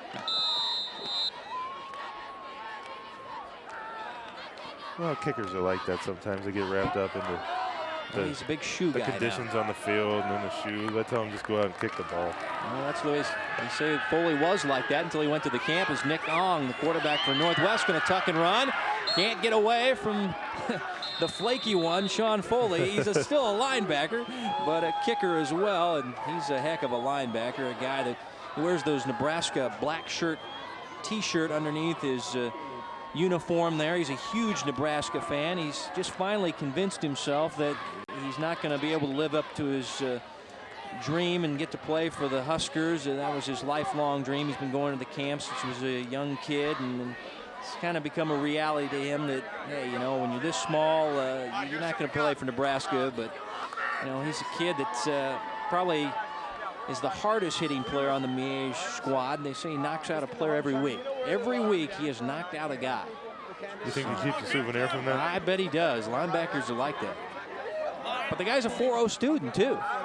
I mean, this guy's just a good all-around kid. I mean, incredibly strong. Cleans 260, squats 460. Keep in mind he weighs 175. That's a state record, by the way, for his weight class, squatting 460. That's a lot more than I did when I was in high school. Well, when you were growing up, did you have a college team you said, man, I would love to grow up and play for the Maryland Terrapins? No. Penn State? Penn State. Yeah, you're from Erie, Pennsylvania. I Penn figured, State. I mean, that's, you know, in Nebraska and throughout the Midwest, there's kids all like this. Probably millions of kids just like him that grow up and say, man, I'd like to play for the Huskers, but that dream not going to come to fruition. But, hey, some team should grab Sean Foley. Somebody would be very happy with him. Because he's a multi-dimensional player. Looks like Huskies with only 29 seconds left. Well, I thought they were going to kneel on it. Now they're firing deep, and the pass nearly intercepted. Brian Murphy nearly got the pick there, but Trey Brown, who the pass was intended for there, to break that pass up. And it's going to be 3rd down and long now for the Huskies. So, well, I think Northwest would be best served just to maybe run a couple plays off tackle here or go down to a knee. You don't want to make a mistake in your own end. You're controlling the game pretty well. 7-6 lead, just going to halftime. get the ball back in the second half and go from there. Well, from the way they aligned their set there, it looked like they were going to take a knee, but now looks like we've gone back to a traditional set here. 23 seconds to go before halftime. 3rd down and 7 as Wallace goes in motion. Keep it on the ground to Brett Dubert. Nice cutback move by Dubert. And he coughed up the football as he had acquired the first down. Miege all over it. And Dan Reynolds recovers it for the Stags, who will get it now with 16 seconds to go at the 33 of Blue Valley Northwest. Well, we must be pretty smart, Kevin, if we can predict that. Either that or we should go work for a psychic service.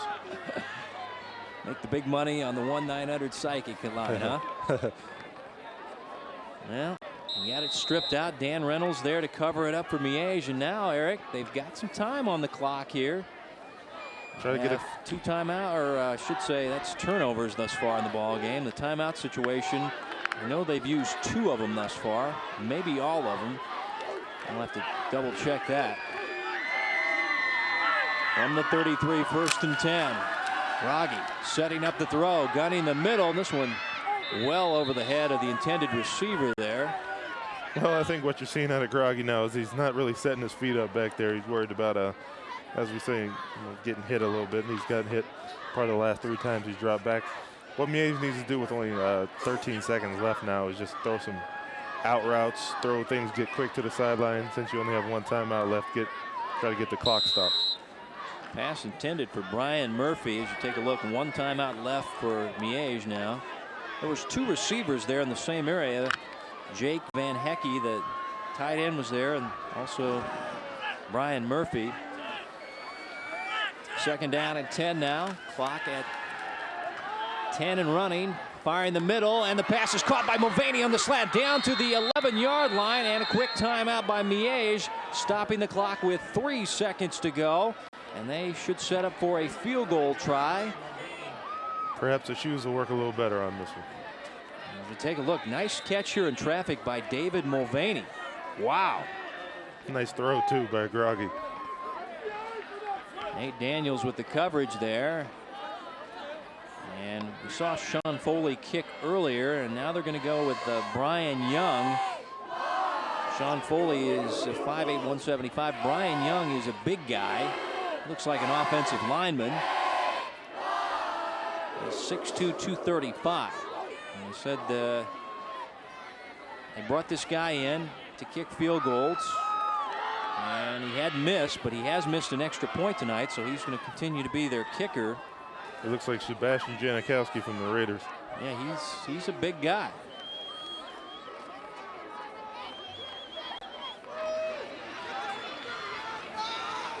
Sean Foley, a huge night defensively for the Stags. 0 for 1 on field goals, so they'll give Brian Young a shot here as he will try from 29 yards, as long as 30, out of the hold of David Mulvaney. Once again, the breeze at his back. And it's good. Brian Young with a big-time field goal to end things here in the 2nd quarter, and the Stags lead it 9-7 as they trot off with a little extra in their gait as they're fired up. Northwest, the 15th rated team, trails by 2 at halftime. They get a defensive score in this one, but trail by 2. Hy-Vee at the half coming up next.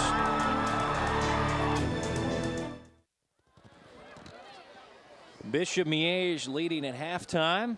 As you take a look at Peter Rogge getting warm for the 3rd quarter of play. He has a touchdown pass of 15 yards to Blake Swetnam. And one of the keys that their coach, Dan Ritter, talked about was getting on the scoreboard first. They did that. They got some momentum out of that. And they've really controlled the offense and defensive line in this ball game. That's a huge key. Well, the only thing that Miege has really done is hurt themselves with a fumble, penalties here and there to stop their drives. But Northwest has done not too much, as you saw by the stats. 160 yards rushing and 89 yards passing in the first half usually equals a win. On the other side, Nick Ong, no passing yards in this ball game. He's more of a running quarterback, but 0 for 1 And no yards, but they really haven't thrown the ball, that much. They're more of a running team, trying to get Brett Dubert, get his running game going. So Husky's going to have to come from behind in this ball game. Coach Tenny Dewey, his team coming in at 5-0.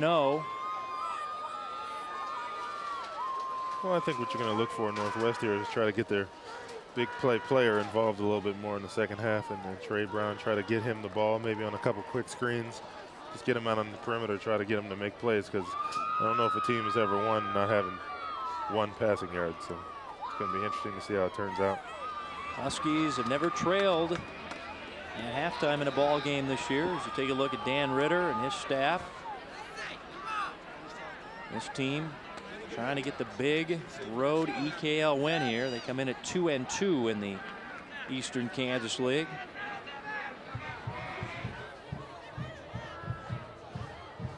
Captain's out on the field.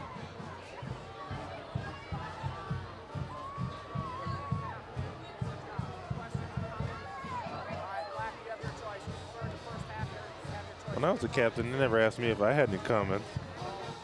Well, this is the 2001 version of high school football, Eric. I don't think the refs really cared back then what you had to say, but Northwest won the toss in the first half. They deferred, so they're going to take the football in the second half, and hopefully they'll find their offensive game face here and get going in the second half.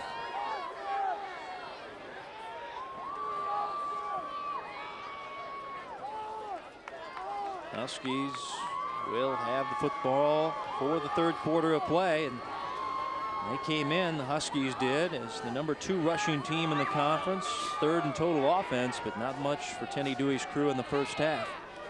Didn't seem to have the football that much, didn't have but 15, 16 total plays in the first half. It's hard to do much offensively when you don't have the ball that much.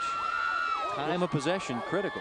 Well, it's an interesting stat. Every Monday when we come in after a game, Coach Vermeil will get up and tell us how many plays we had on offense that actually accumulated yards, that actually went forward to gain yards. And as you can see, Northwest didn't have a lot of those plays that give you a chance to move the football.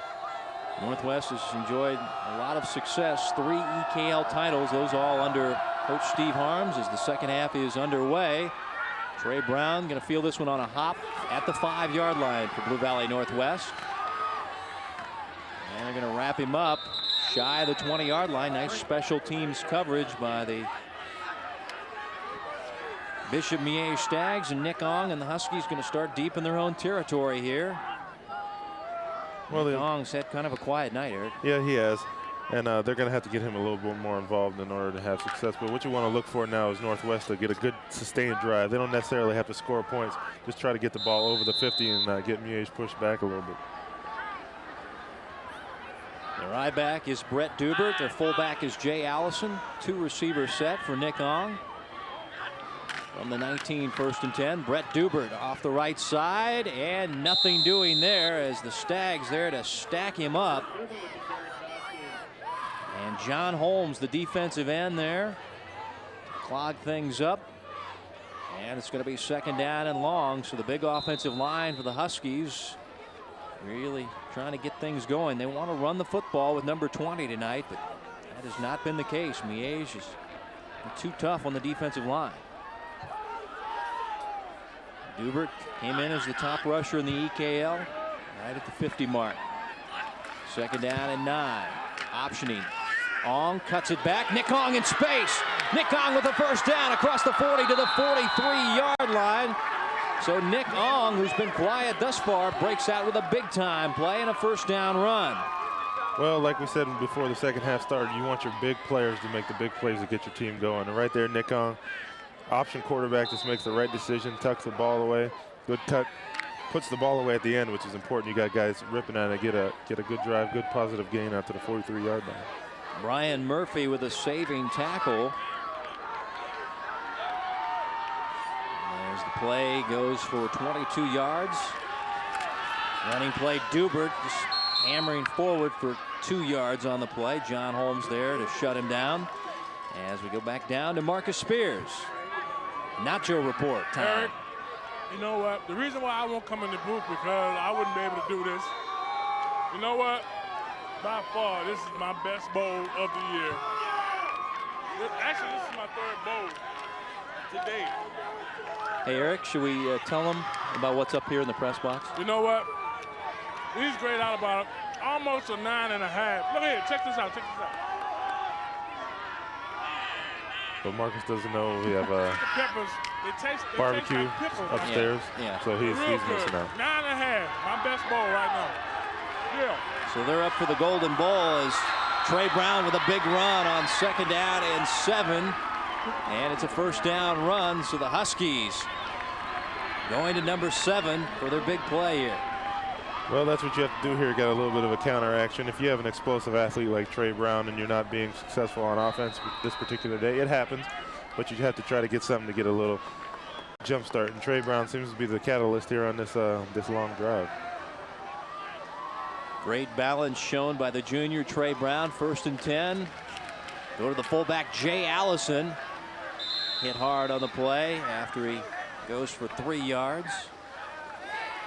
So, Blue Valley Northwest with a smart drive to start things here in the 3rd quarter.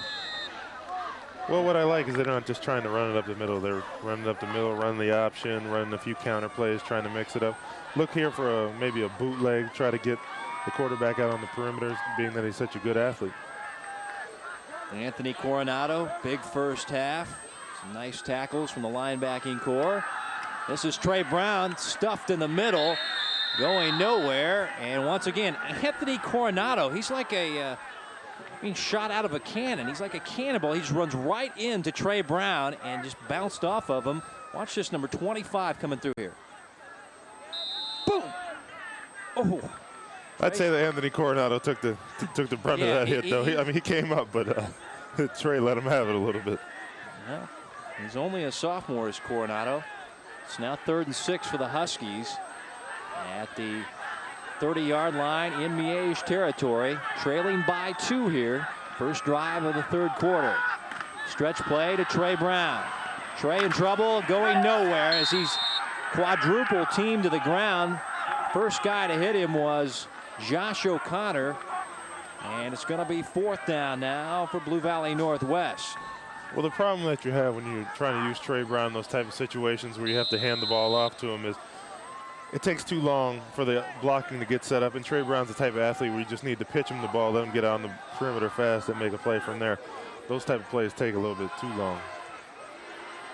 Tommy Solly to punt it away here for the Huskies. A little pooch punt here on 4th down and 8. This one taking a Miege roll, going to be touched down near the 15-yard line. So Miege's defense bending but not breaking there as Peter Raggi and the Stags come back out for their first series of the 3rd quarter. Don't forget the high school roundup coming up as we'll have Chad Arberts and Brad Porter along with Angie Samuelson and Mick Schaefer.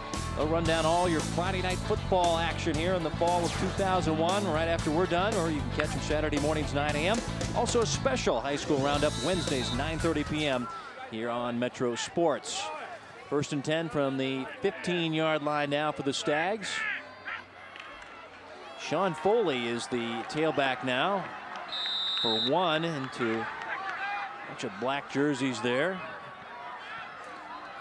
Well, what Northwest did on that drive there is what we talked about. They got the ball over the 50, got Miege pinned down a little bit deep into their own territory.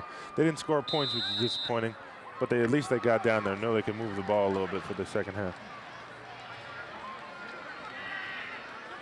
2nd down and 9 now for the Stags. Mark Nielsen now back in at tailback. Blake Swetnam is the fullback. Give it to Nielsen, and he's going down. Reading the play there for the Northwest defense that time was Lionel Graybert. Is that French? I think it is. How do you know it's not Gerbert? Because I prepare for the games by asking the coach how to announce the kids' names. Because once I was at a little function in St. Louis and they called me Kevin Weekey. It kind of upset me. Yes, there is Lionel Graybert. It's pretty to say, actually. It is. It's going to be a 3rd down and 11. Out of the power I set now. Rogge play action fake. Now we'll tuck and run, and I don't think so. Jory Garrett, number 71 from behind the defensive end, stops him well shy of the first down. Punting time for the Stags deep in their own territory. Well, what you saw there was a little bit of a play action pass, but the only problem was it was only a one-man route. So the receiver was covered up and the quarterback had nowhere to go. So Peter Rogge also is the punter on this team. And he's one of the top punters in the EKL, actually second in the conference at 37.5 yards per punt. Punting deep in his own territory, gets this one away. Wallace, this is Jason Wallace from the 47, nice moves, and he takes it down to the 38-yard line. So return of 9 sets up the Huskies in a very good field position.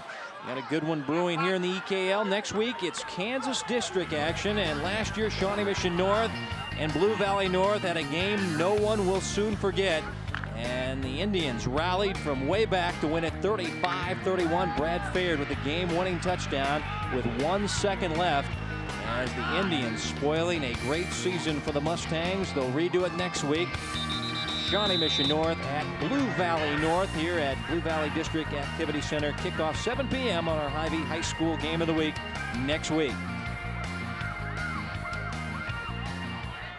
Kevin, I know that Northwest isn't a very big throwing the ball type of team, but with Jason Wallace's size at 6'1", 6'2", 172, you'd like to see him maybe throw a fade route out there and have him hop up and get it every now and then. They really haven't utilized him to this point. On the option, Nick Ong pitching it out. Brett Dubert in trouble going down. Sean Foley with a huge hit and a big-time loss back to the 44-yard line as they lose 6 on the play. Well, Nick Ong there just had a little bit of indecision. Didn't really tuck the ball up like he was supposed to. Kind of left his running back out to dry. Just pitched it up in the air. Luckily, the ball wasn't intercepted and taken back the other way. It kind of hung in the air for so long. Sean Foley plays rugby as well and golf. I thought that was quite a contrast. Football, rugby, and golf. I play golf. Okay. Oh, golf. I just thought, you know, the rugby and the football, the golf didn't fit the sentence. I don't know. Firing the middle, looking for Trey Brown, incomplete. So they throw deep that time, and Trey Brown can't run it down. It'll be 3rd down. And 15 yards to go now for the Huskies. Dan Reynolds with the coverage for the Stags. Well, what you see there is Nick Ong not really comfortable back in the pocket, not used to being back there. If he were throwing the ball just a little bit more on a rope, as they say, I believe Trey Brown would have came down with it. Still no passes completed by the Huskies tonight. Now facing a 3rd down and 15 yards to go. 4:42 mark to go in your 3rd quarter. Miege by 2.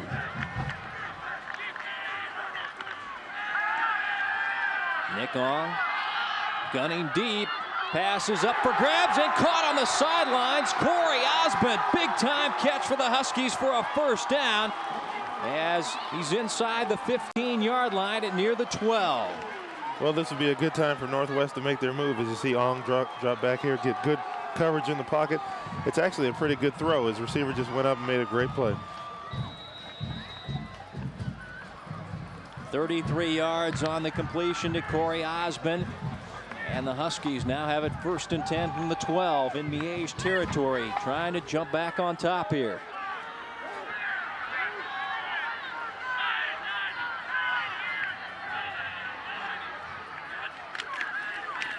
Brett Dubert up the middle with some running room.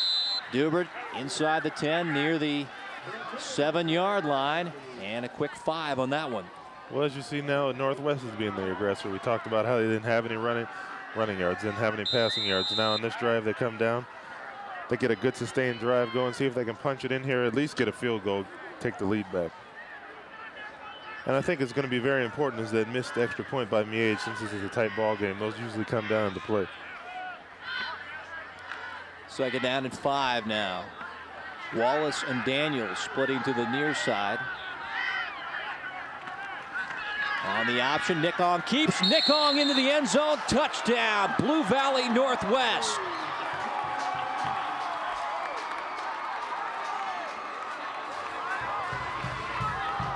7 yards on the touchdown run for Nick Ong, his 4th rushing touchdown of the season. Well, excellent decision by Nick Ong here. No indecision as he did on the last play. On the last option play they ran, he just went up and hit the hole. There was nobody there. Defensive end didn't play his responsibility, took it in 7 yards as Northwest regains the lead. You go for a single point after here, or do you go for the 2-point conversion here? It's now 13-9. Well, it really doesn't matter if you go for 1 or 2.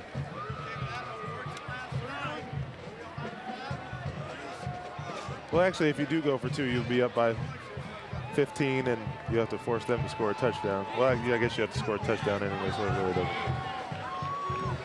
That's always a hard thing to remember. Coaches on the sidelines usually have a card that says, if you're down by this many, go for 2. If you're down by this many, go for 1. That's why they're coaches and we're players. We just go out there and do what we're told.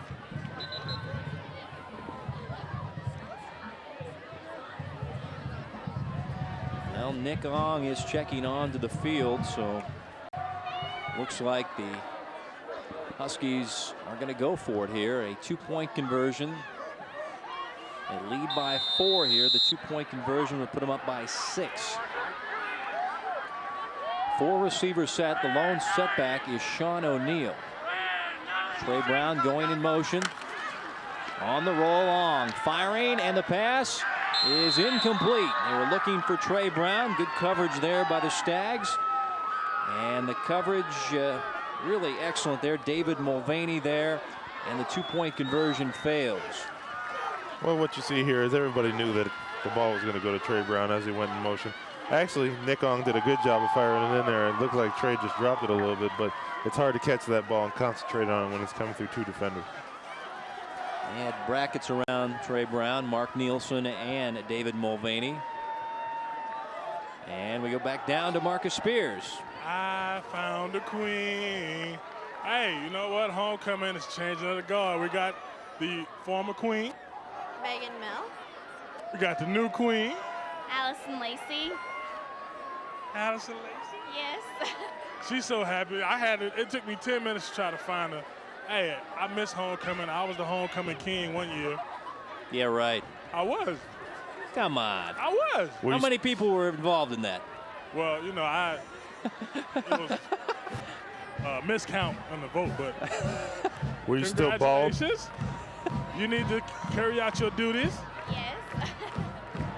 You get like a Barbie car or something like that.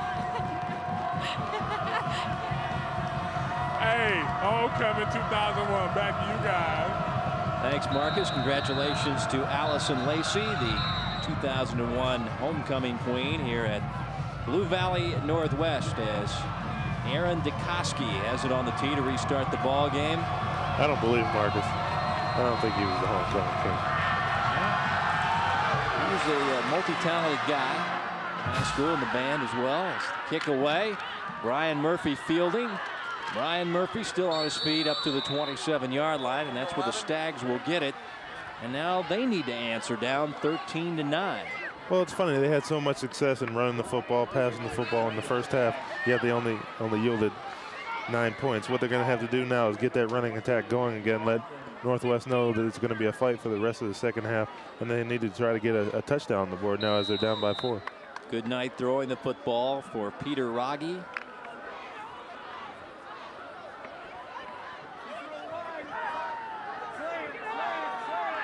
Split backs this time of Mark Nielsen and Blake Swetnam on 1st and 10. Coming around some counter action here. Mark Nielsen up to the 30-yard line. Jay Allison with the stop after a gain of 3. Well, what you saw there was another counter play. The defensive end and the corner did a good job of stretching it out. Support came up, and only if you can hold it run to 3 yards, you're going to be successful. Big Tim Dircher out there trying to clear a path there for Mark Nielsen. Those two remind me a lot of the Thunder and Lightning combination of the New York Giants. One smaller, one bigger, and they both get the job done. One's a center, one is a tackle. 2nd down and 7. Toss it out to Nielsen. Shifty moves across the 35 to the 36-yard line. That's going to be a couple of yards shy of the first down. Big night rushing the football for Mark Nielsen, over 100 yards again. Last week, 147. Tonight, approaching that mark again. Well, there's one thing I could say about Mark Nielsen, is he'll be sore tomorrow. He is a workhorse. Very durable, very quiet young man. 3rd down and 2 now for the Stags. Mark Nielsen one more time. And Nielsen pounding his way up to the 40-yard line. He's always falling forward, it seems like, as Logan Wineland makes the stop, but he has a good lean and good finish on his runs. Well, that's a mark of a good running back. If he always keeps his leg churning after the first hit, if you always see him falling forward like you mentioned, he's always trying to fight to get that extra yard. And look at Bishop Miege on the 3rd down conversions. Defenses are generally successful if they hold teams around 33%. And as you can see, Miege is converting around 50% of their 3rd downs tonight. 1st and 10 from the 40. Miege's own. Power I formation. Play action fake by Raggi. Under pressure and going to be sacked. Jory Garrett, the defensive end, got him. Eric Hicks is pointing to the ground saying he is down. Well, I have a lot of beef with that play because every time I grab a quarterback and start rolling him down, it just chucks the ball. Even if they call intentional grounding, it's not a sack; it's a team sack, and you don't get the sack yourself. So it's very frustrating. So you say Garrett gets the sack here? He does get the sack. His knee was down anyway when he threw. Exactly. I've been in many argument with the ref on the field about that very play. Well, you know, as soon as his knee hit, you were immediately pointing, he is down. Boy, I tell you. That's a touchy subject. That's one defensive end watching another one right there. Jory Garrett, Jr. having a good ball game tonight. A number of tackles. There with the sack and a loss of 4 yards in the play. It'll be 2nd down and 14 yards to go. What the problem with Miege running those half-row bootleg type plays is they're only sending one man out in the route. So they're blanketing that receiver with 2 players, and it's hard for the quarterback there to find anybody open. So 2nd down and long now.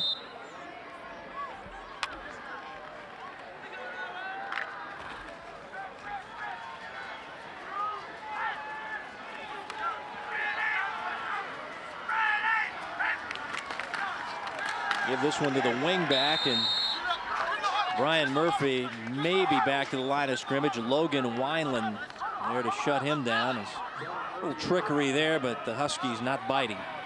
No, and Bishop Miege has been going to that counter play all night. It worked in the first half. Looks like it's working with less efficiency in this half, as you see number 71, Jory Garrett, in there on another play, and he's having a heck of a night, as you mentioned. Brian Murphy will check out. It's going to be 3rd down and long. 3rd down and 12 now for the Stags at their own 39-yard line, trailing by 4 here. Under a minute to play in the 3rd quarter. Raggi on the roll. Throwing against his body, and the pass incomplete. Looking for Swetnam, the fullback. A number of receivers in the area. And it's going to be punting time now for Bishop Miege. Corey Osmond doing a good job there, coming up on the coverage, breaking that play up.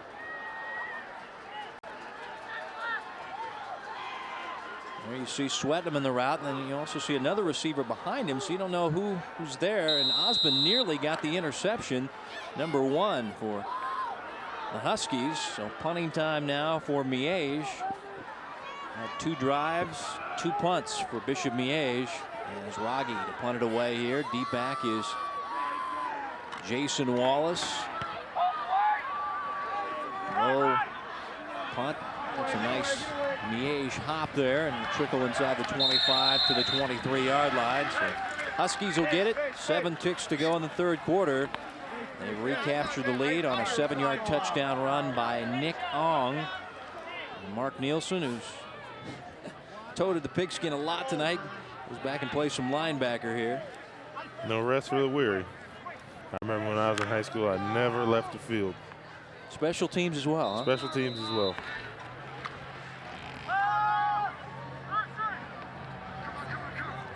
First and 10 now from the 24-yard line for the Huskies. Inside give to the fullback, churning his way, and he gets 3 yards on the play before he's knocked off his feet by the aforementioned Mark Nielsen. We've played 3 here at the Blue Valley District Activity Center, and the Huskies have regained the lead on a Nick Ong 7-yard touchdown run. Fourth quarter action is coming up next on Metro Sports. Good homecoming crowd here at the Blue Valley District Activity Center in Overland Park, and the home squad is leading 13-9 as we get ready for fourth quarter action. Don't forget Thursday MIAA football coming your way. As this Thursday, it's the Central Missouri State Mules on the road at Moore Bowl in Topeka to take on the Ichabods of Washburn. 7 p.m. MIAA football on Metro Sports.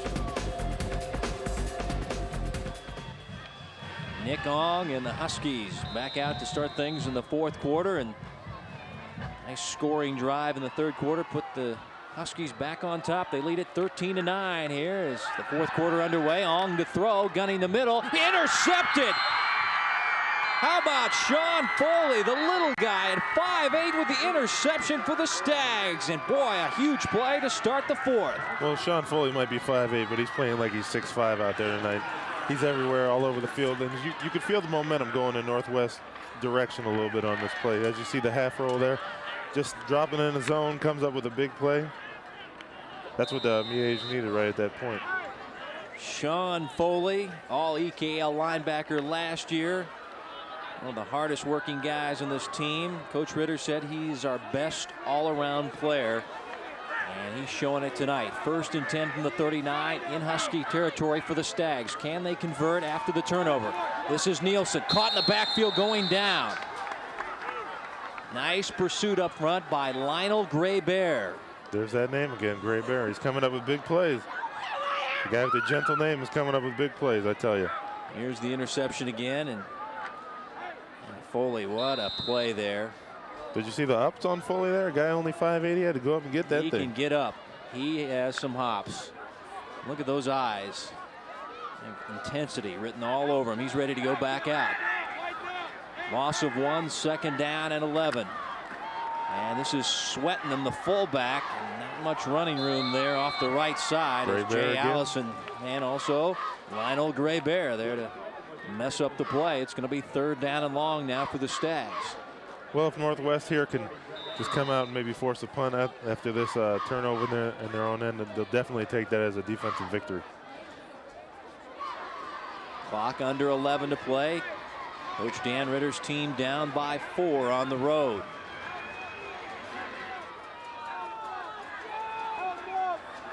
Third down and 9.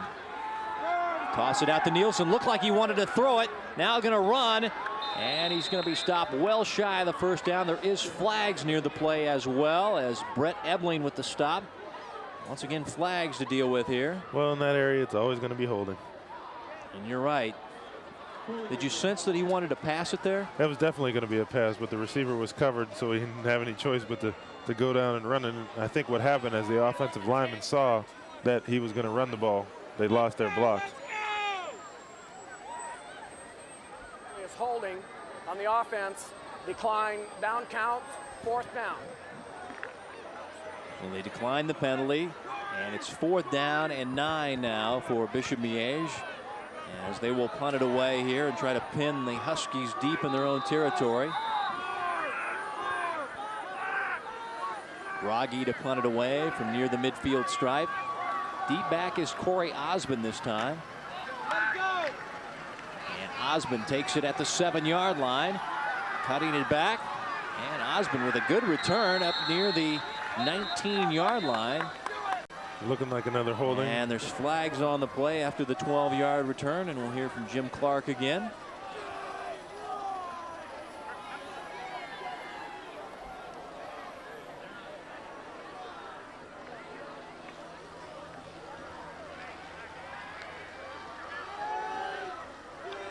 I should be a referee. What do you think? What are your qualifications?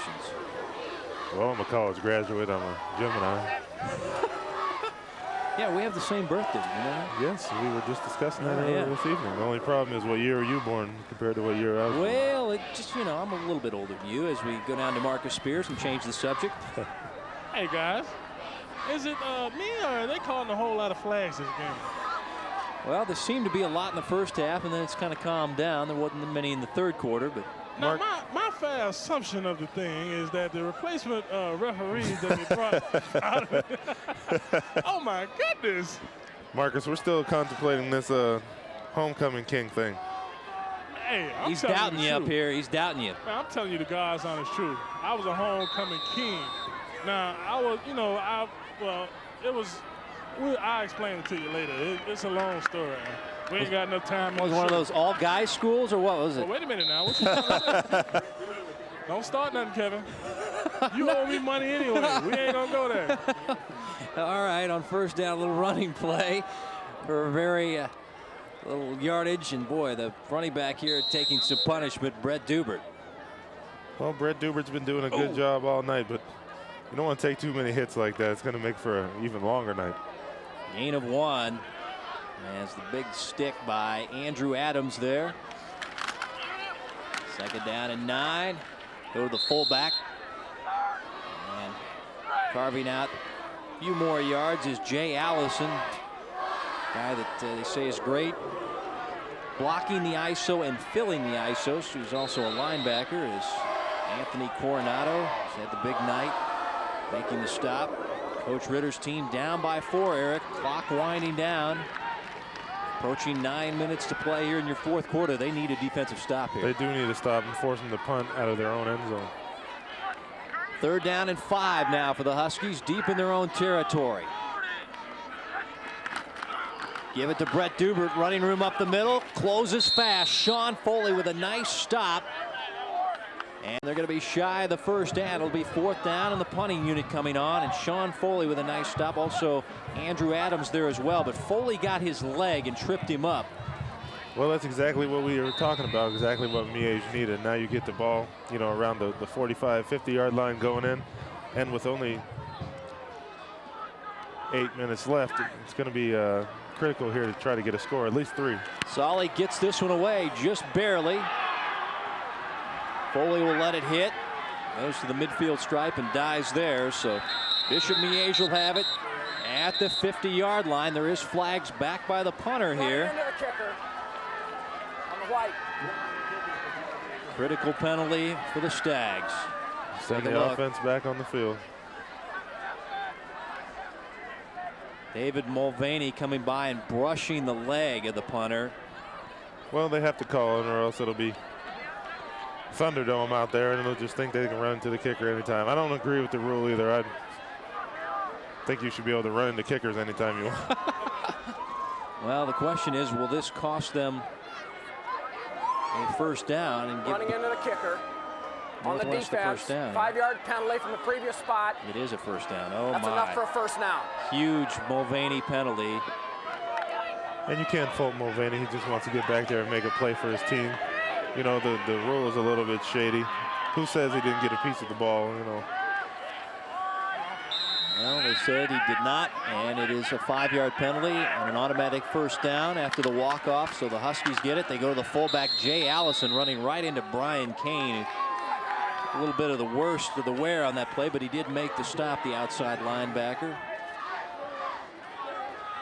It's a gain of 3, second down and 7 now for the Huskies. Clock approaching 8 minutes here, and the Stags, boy, they have to watch their feet because they just shot themselves in the foot in that last series.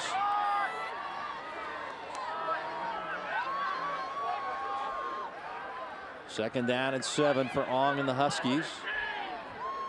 Their own 25-yard line here. Stretch it out to Trey Brown. Trey cutting it back and gets it out to the 30 and a gain of 5. It's going to be third down and short. John Holmes with a defensive stop for the Stags, and Trey Brown a little slow to get up. Well, the important thing here for Northwest is to not be too conservative. Yes, they have the lead. Yes, time is running down, knowing they want to keep the ball on the ground. But you just can't keep running up the middle, running the same plays every time, or else they're going to have to be forced to punt. It's going to be third down and 1 as Trey Brown leaves the field.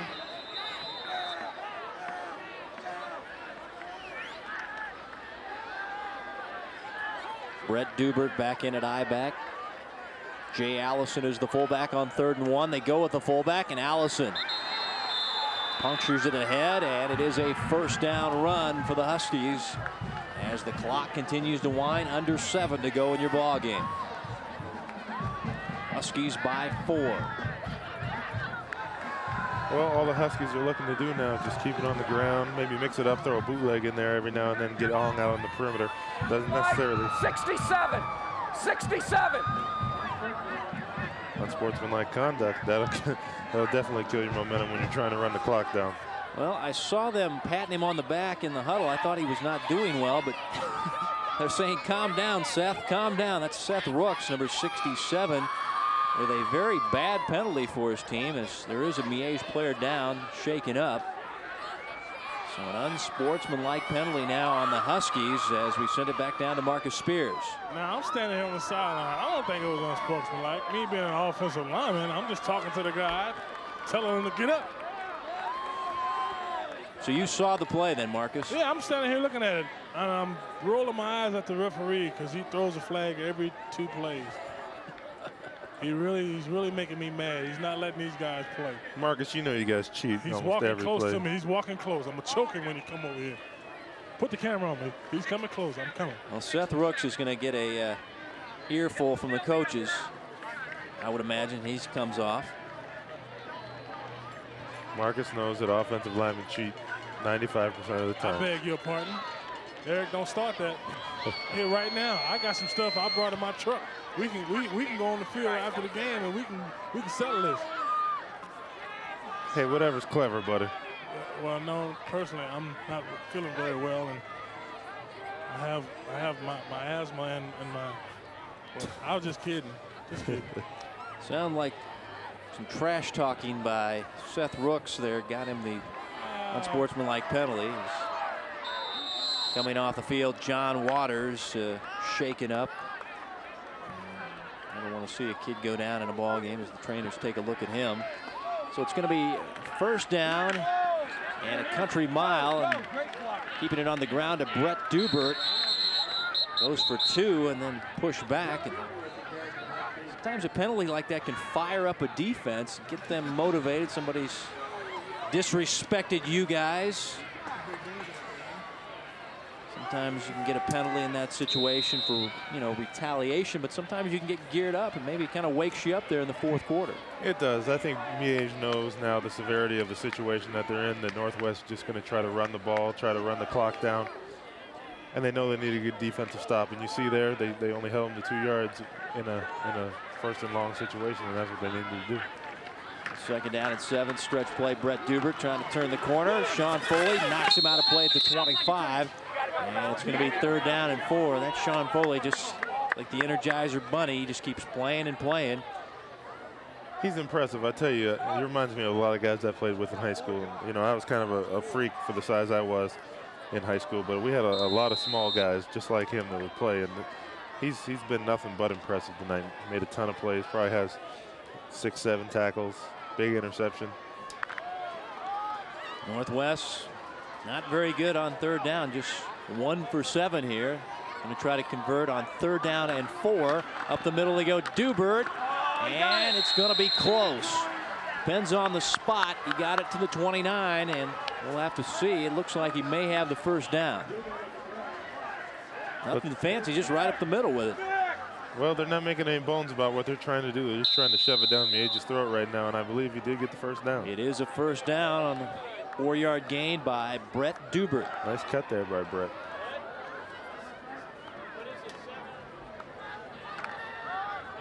Ball at 29, 1st and 10. The clock now at the 5.5 mark to go in the ball game. Huskies just want to control the football, leading by 4 here. Dubert to the outside. Sean Foley says, I don't think so. Brings him down at the 30. Gain of 1. Flags pitched in as well as number 2 continues to make the tackles tonight. Looking at another holding. 6. Jason Wallace. 86. As either calling it, so yeah, that would be Jason Wallace. So stops the clock with 5:18, and it's going to cost you big time yards. Good job of the Stags stringing this play out, and then Sean Foley, number 2, right in the middle of your screen, will finish him off.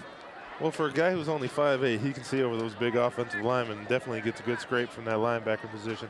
He's almost like a running back, just with great vision, always sees where the running back's going.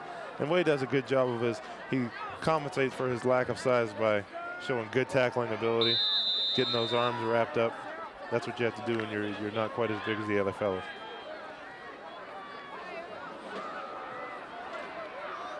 So 1st and 20 now. Back to the 20. And more flags. Offside by the right guard.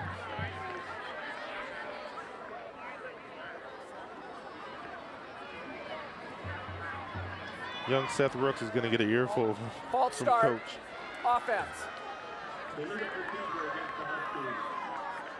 I believe Tenny Dewey and Seth Rooks are going to have a little bit of a sit-down talk tomorrow morning.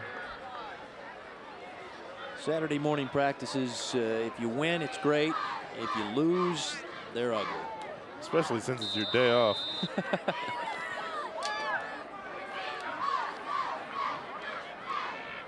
So now 1st and 25 for the Huskies here.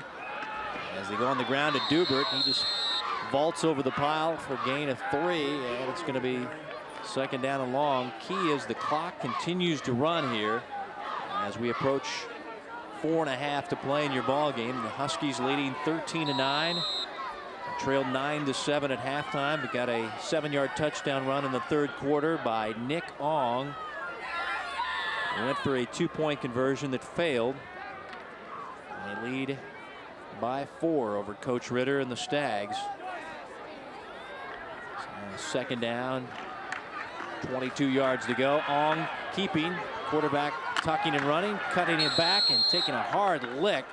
And it's coming up Andrew Adams to knock him off his feet. It's still going to be 3rd down and about 18 yards to go here for the Huskies, who continue to let the clock roll. Under 4 to play. Well, Miege here would be better served to, I think, call a timeout, judging by the fact they have them 3rd and 18, 3rd and 19.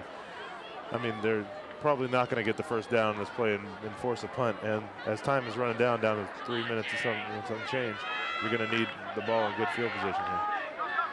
Make it 3rd down and 16 now. Give it to Dubert on the stretch play. Nice cutback by Brett.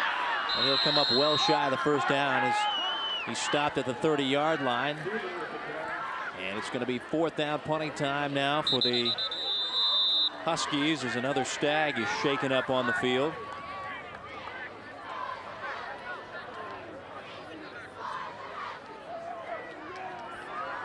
Well, that was a problem by Northwest there. They had the ball moving down the field really well, and they just shot themselves in the foot with 3 penalties.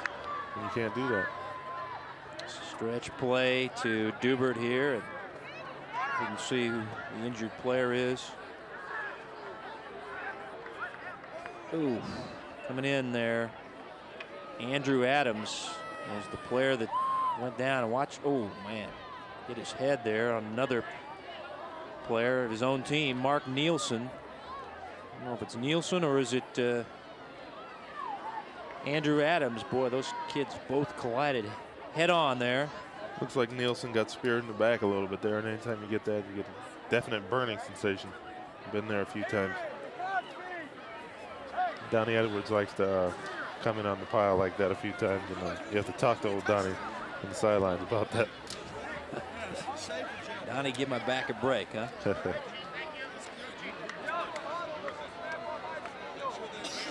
Only seen one Stag leave the field, John Waters. Another Stag being tended to. Next week, the Bishop Miege Stags host Harmon.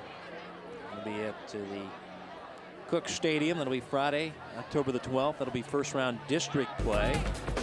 Next week, we've got the ball game that was the best ball game we saw last year. Shawnee Mission North against Blue Valley North. And what a rally by the Indians as they were down huge at halftime. in a punt return.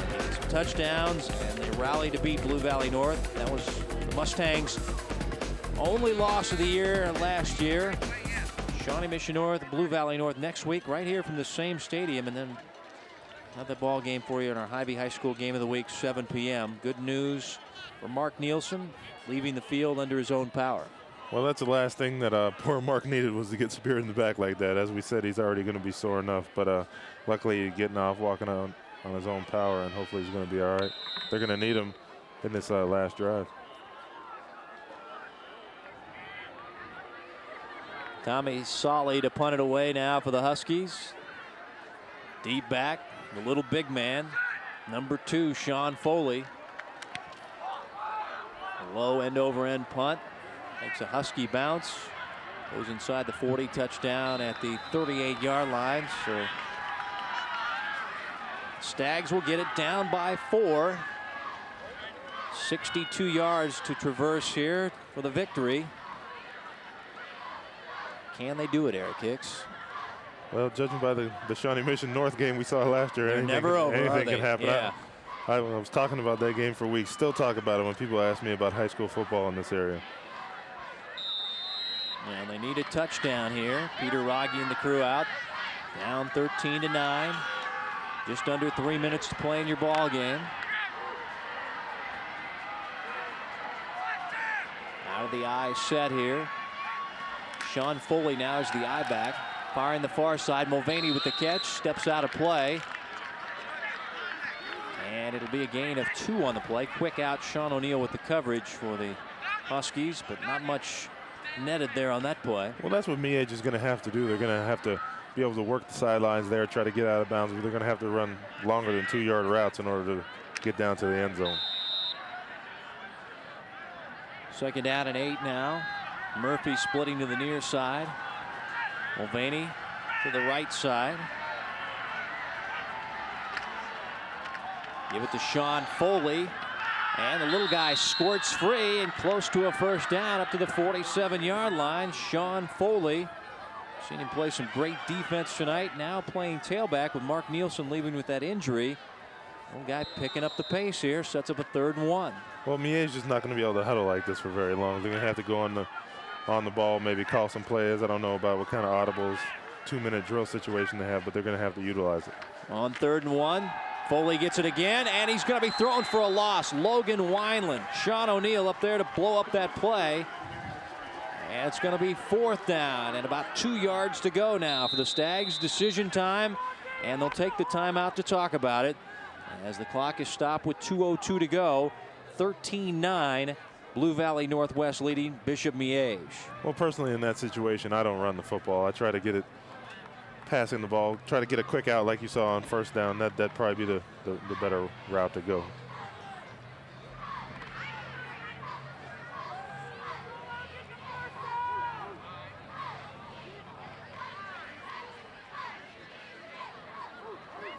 Decision time here. This is where you definitely miss a player like Nielsen. If you were going to run the ball on the 3rd down, you want to get the ball up the middle with a player of that caliber. It's time now for our BrandSmart play of the game. You can watch football all fall and winter from the best seats in the house on a new big screen from BrandSmart. Sean O'Neill picking up the fumble by the Miege Stags, going 70+ yards for our BrandSmart play of the game. You need a big screen, you want the best seats in the house, you need to go to the big screen store. That's BrandSmart.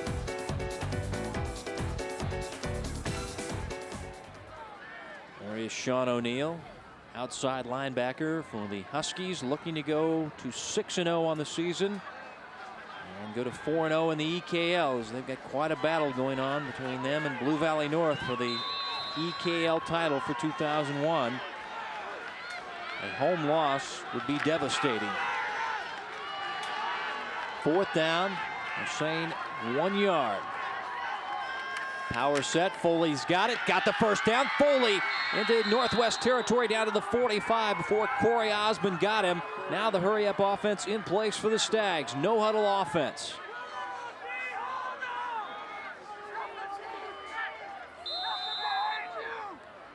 First and 10 from the 45. Toss it to Sean Foley. Running toward the sidelines. And will get out of play.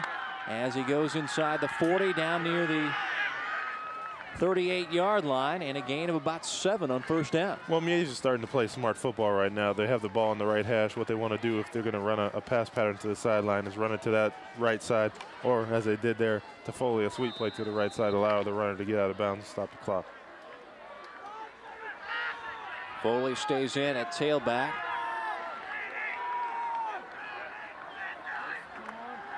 Rogge to throw on second down, going the sideline route, looking for David Mulvaney, covered by Trey Brown. It's incomplete. And it's going to be third down now. And about 3 yards to go for the Stags. Well, that right there probably wasn't too smart. If you're going to try to get the ball down the field, you're not going to try to throw on Trey Brown, because that could come up to haunt you. He's a big interception guy. Called, he's a defensive back. He could just pick that ball off and take it back the other way. Trey Brown comes in with 4 interceptions, second in the EKL. Third down and 3 now for the Stags. Rogge has time to throw. Firing over the middle, looking for Murphy. Incomplete. Good coverage by Nate Daniels as Rogge scrapes himself off the field as he took another hard shot on the Husky defensive line. Jory Garrett coming in there and putting pressure on Rogge, not really letting him set his feet again. And Rogge's been hit quite a few times. He's going to be quite sore tomorrow also. That's got to hurt a little bit more, being it's a little bit colder outside. And, when I woke up this morning, I thought this game was going to be much, much colder than it is. I thought it was going to rain all day. It'd probably be 30 by game time. big play here. 4th down and 3 now. Stags out of the eye. Toss sweep. Sean Foley trying to turn the corner. We'll have to wait and see for the spot where they're spotting it. Boy, it is very close. We'll just wait and see. Foley went flying for that stake there on the sidelines, and he didn't get it. He comes up short. Northwest football, and Foley frustrated. Well, Foley there, you can't fault him for his effort. I mean, he really turned that corner and gave it all he had, and he only came up about a yard short, so it's unfortunate, but he did do a good job trying to get there. Look at him dive for that stake there. Oof. It looked like his foot was out of bounds, shy of the yard marker, and boy, is he a fiery young guy, Sean Foley, who's played a whale of a game tonight. Well, at that point, you really don't need to get out of bounds, so maybe try to utilize the wide side of the field. 1:36 to go. Huskies just looking to burn clock here. Give it to Dubert. Dubert in trouble, caught in the backfield and going down, and flags on the play. Another holding. John Holmes with the stop. And Eric Hicks forecasting holding on Northwest. Oh, these penalties are really a bugaboo here. You stop the clock with 1:28, and you're going to lose yardage here. 69 on a clip. 69. Oh, I was wrong. John Buthen, they're saying, with a clip. John says, who, me? Offensive linemen always say, who, me? The team we're playing this weekend is probably the most cutting team in the history of football. Denver Broncos, as we send it down to Marcus. Someone set him up, man. Hey, we have a job to do as an offensive lineman. If you get in our way, you're too fast for us to try to catch. We have to cut you. Cutting is all right, not cutting from the back. Well, I cut you how I can get you.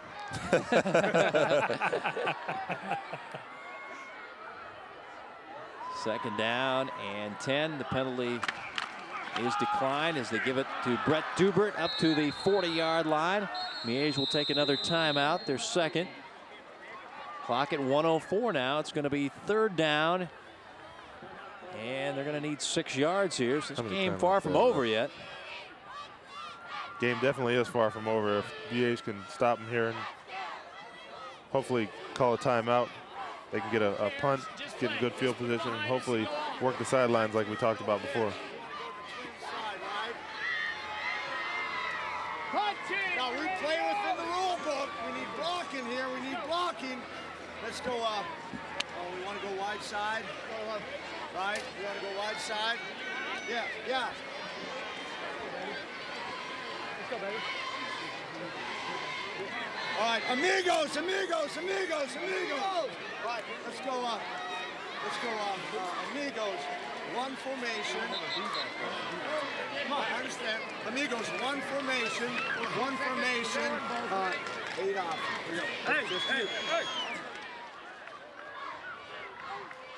You hear Coach Tenney Dewey there talking about run formation. Right option, I believe he said, and said to the quarterback, just you. Don't pitch the ball. Try not to make a mistake. 3rd down and 6 now. Ong going to keep it, as mentioned, and ran right into a stone wall. And another timeout taken by Bishop Miege. And that should be their last timeout. As making the stop that time, Andrew Adams shooting through and stuffing that play. Well, that play probably isn't the one you really want to run at that point, especially to the short side of the field like that. Quarterback didn't have any room to run, and with all the field to the left, you figured they would have went that way. Gain of 1. It'll be 4th down and 5 now. Clock stopped with 59 seconds to go.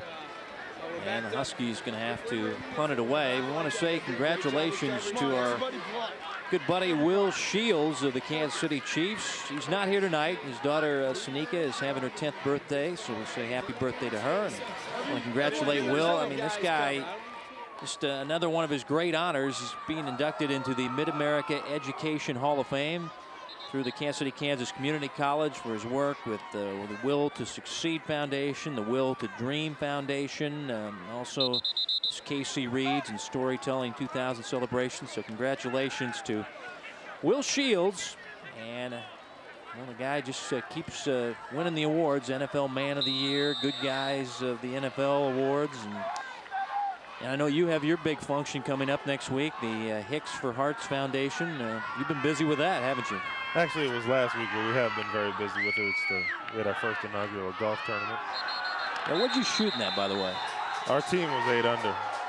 And now an offsides coming up on Bishop Miege, it looks like, if that's the penalty here. And First boy, down. It'll be a 1st down. Good job of using the hard count on the punt. You don't normally see that, but in that situation, coaches have got to tell the front guys, hold your water. Encroachment, White. And we talk about penalties, really like shooting yourself in the foot. They lost a number of toes on that shot. As this is going to be very close. Now let's see if it's actually the 5 yards. It was 4th down and 5, so it should be a 1st down here. Let's see after they spot the football and take measurements here. Well, you know, it could be 5.5 or 5 1/4 here. They could still be short.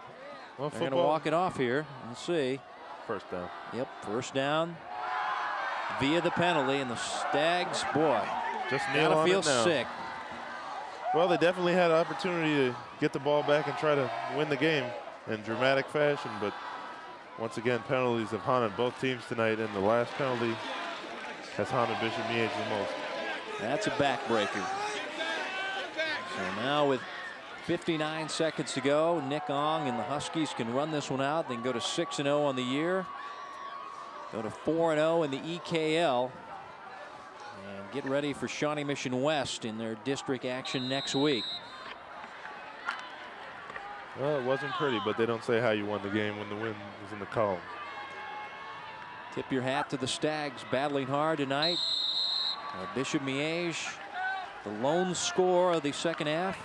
A 7-yard touchdown run by Nick Ong. Number 4 there was the difference in the ball game. It's time now to name our players of the game, brought to you by your Kansas City Metro Farmers Insurance agents. Farmers Insurance can help you get things back where they once were. Nick Ong for Blue Valley Northwest. Big 2nd half score. And is one of our players of the game. As Nick Ong will take a knee, and Nick Ong in action tonight. Quarterback known more for his running and getting the option game going here. He was impressive with it. Defensive back last year and able to score the 2nd half touchdown on a 7-yard TD run.